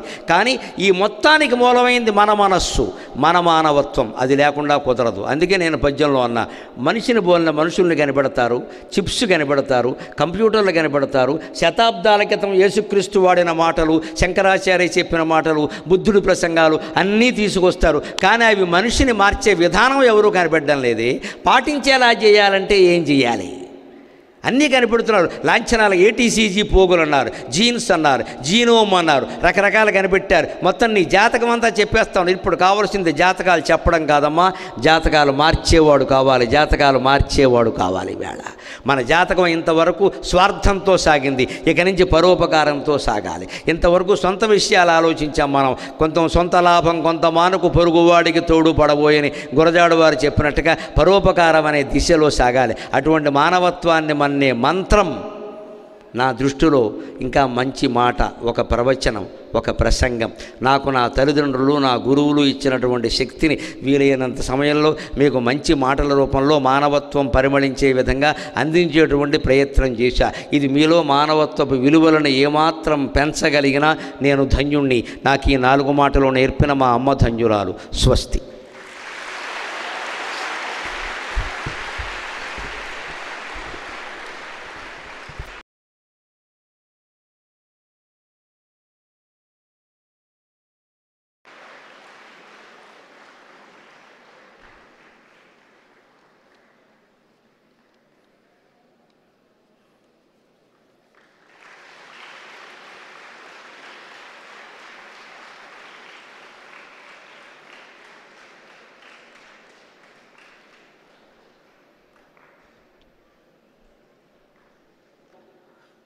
శ్రీ గరికపాటి నరసింహారావు గారికి కళాశాల యాజమాన్యం వారి తరపున, అధ్యాపకేతర సిబ్బంది తరపున, విద్యార్థిని విద్యార్థుల తరపున వందనం, అభివందనం.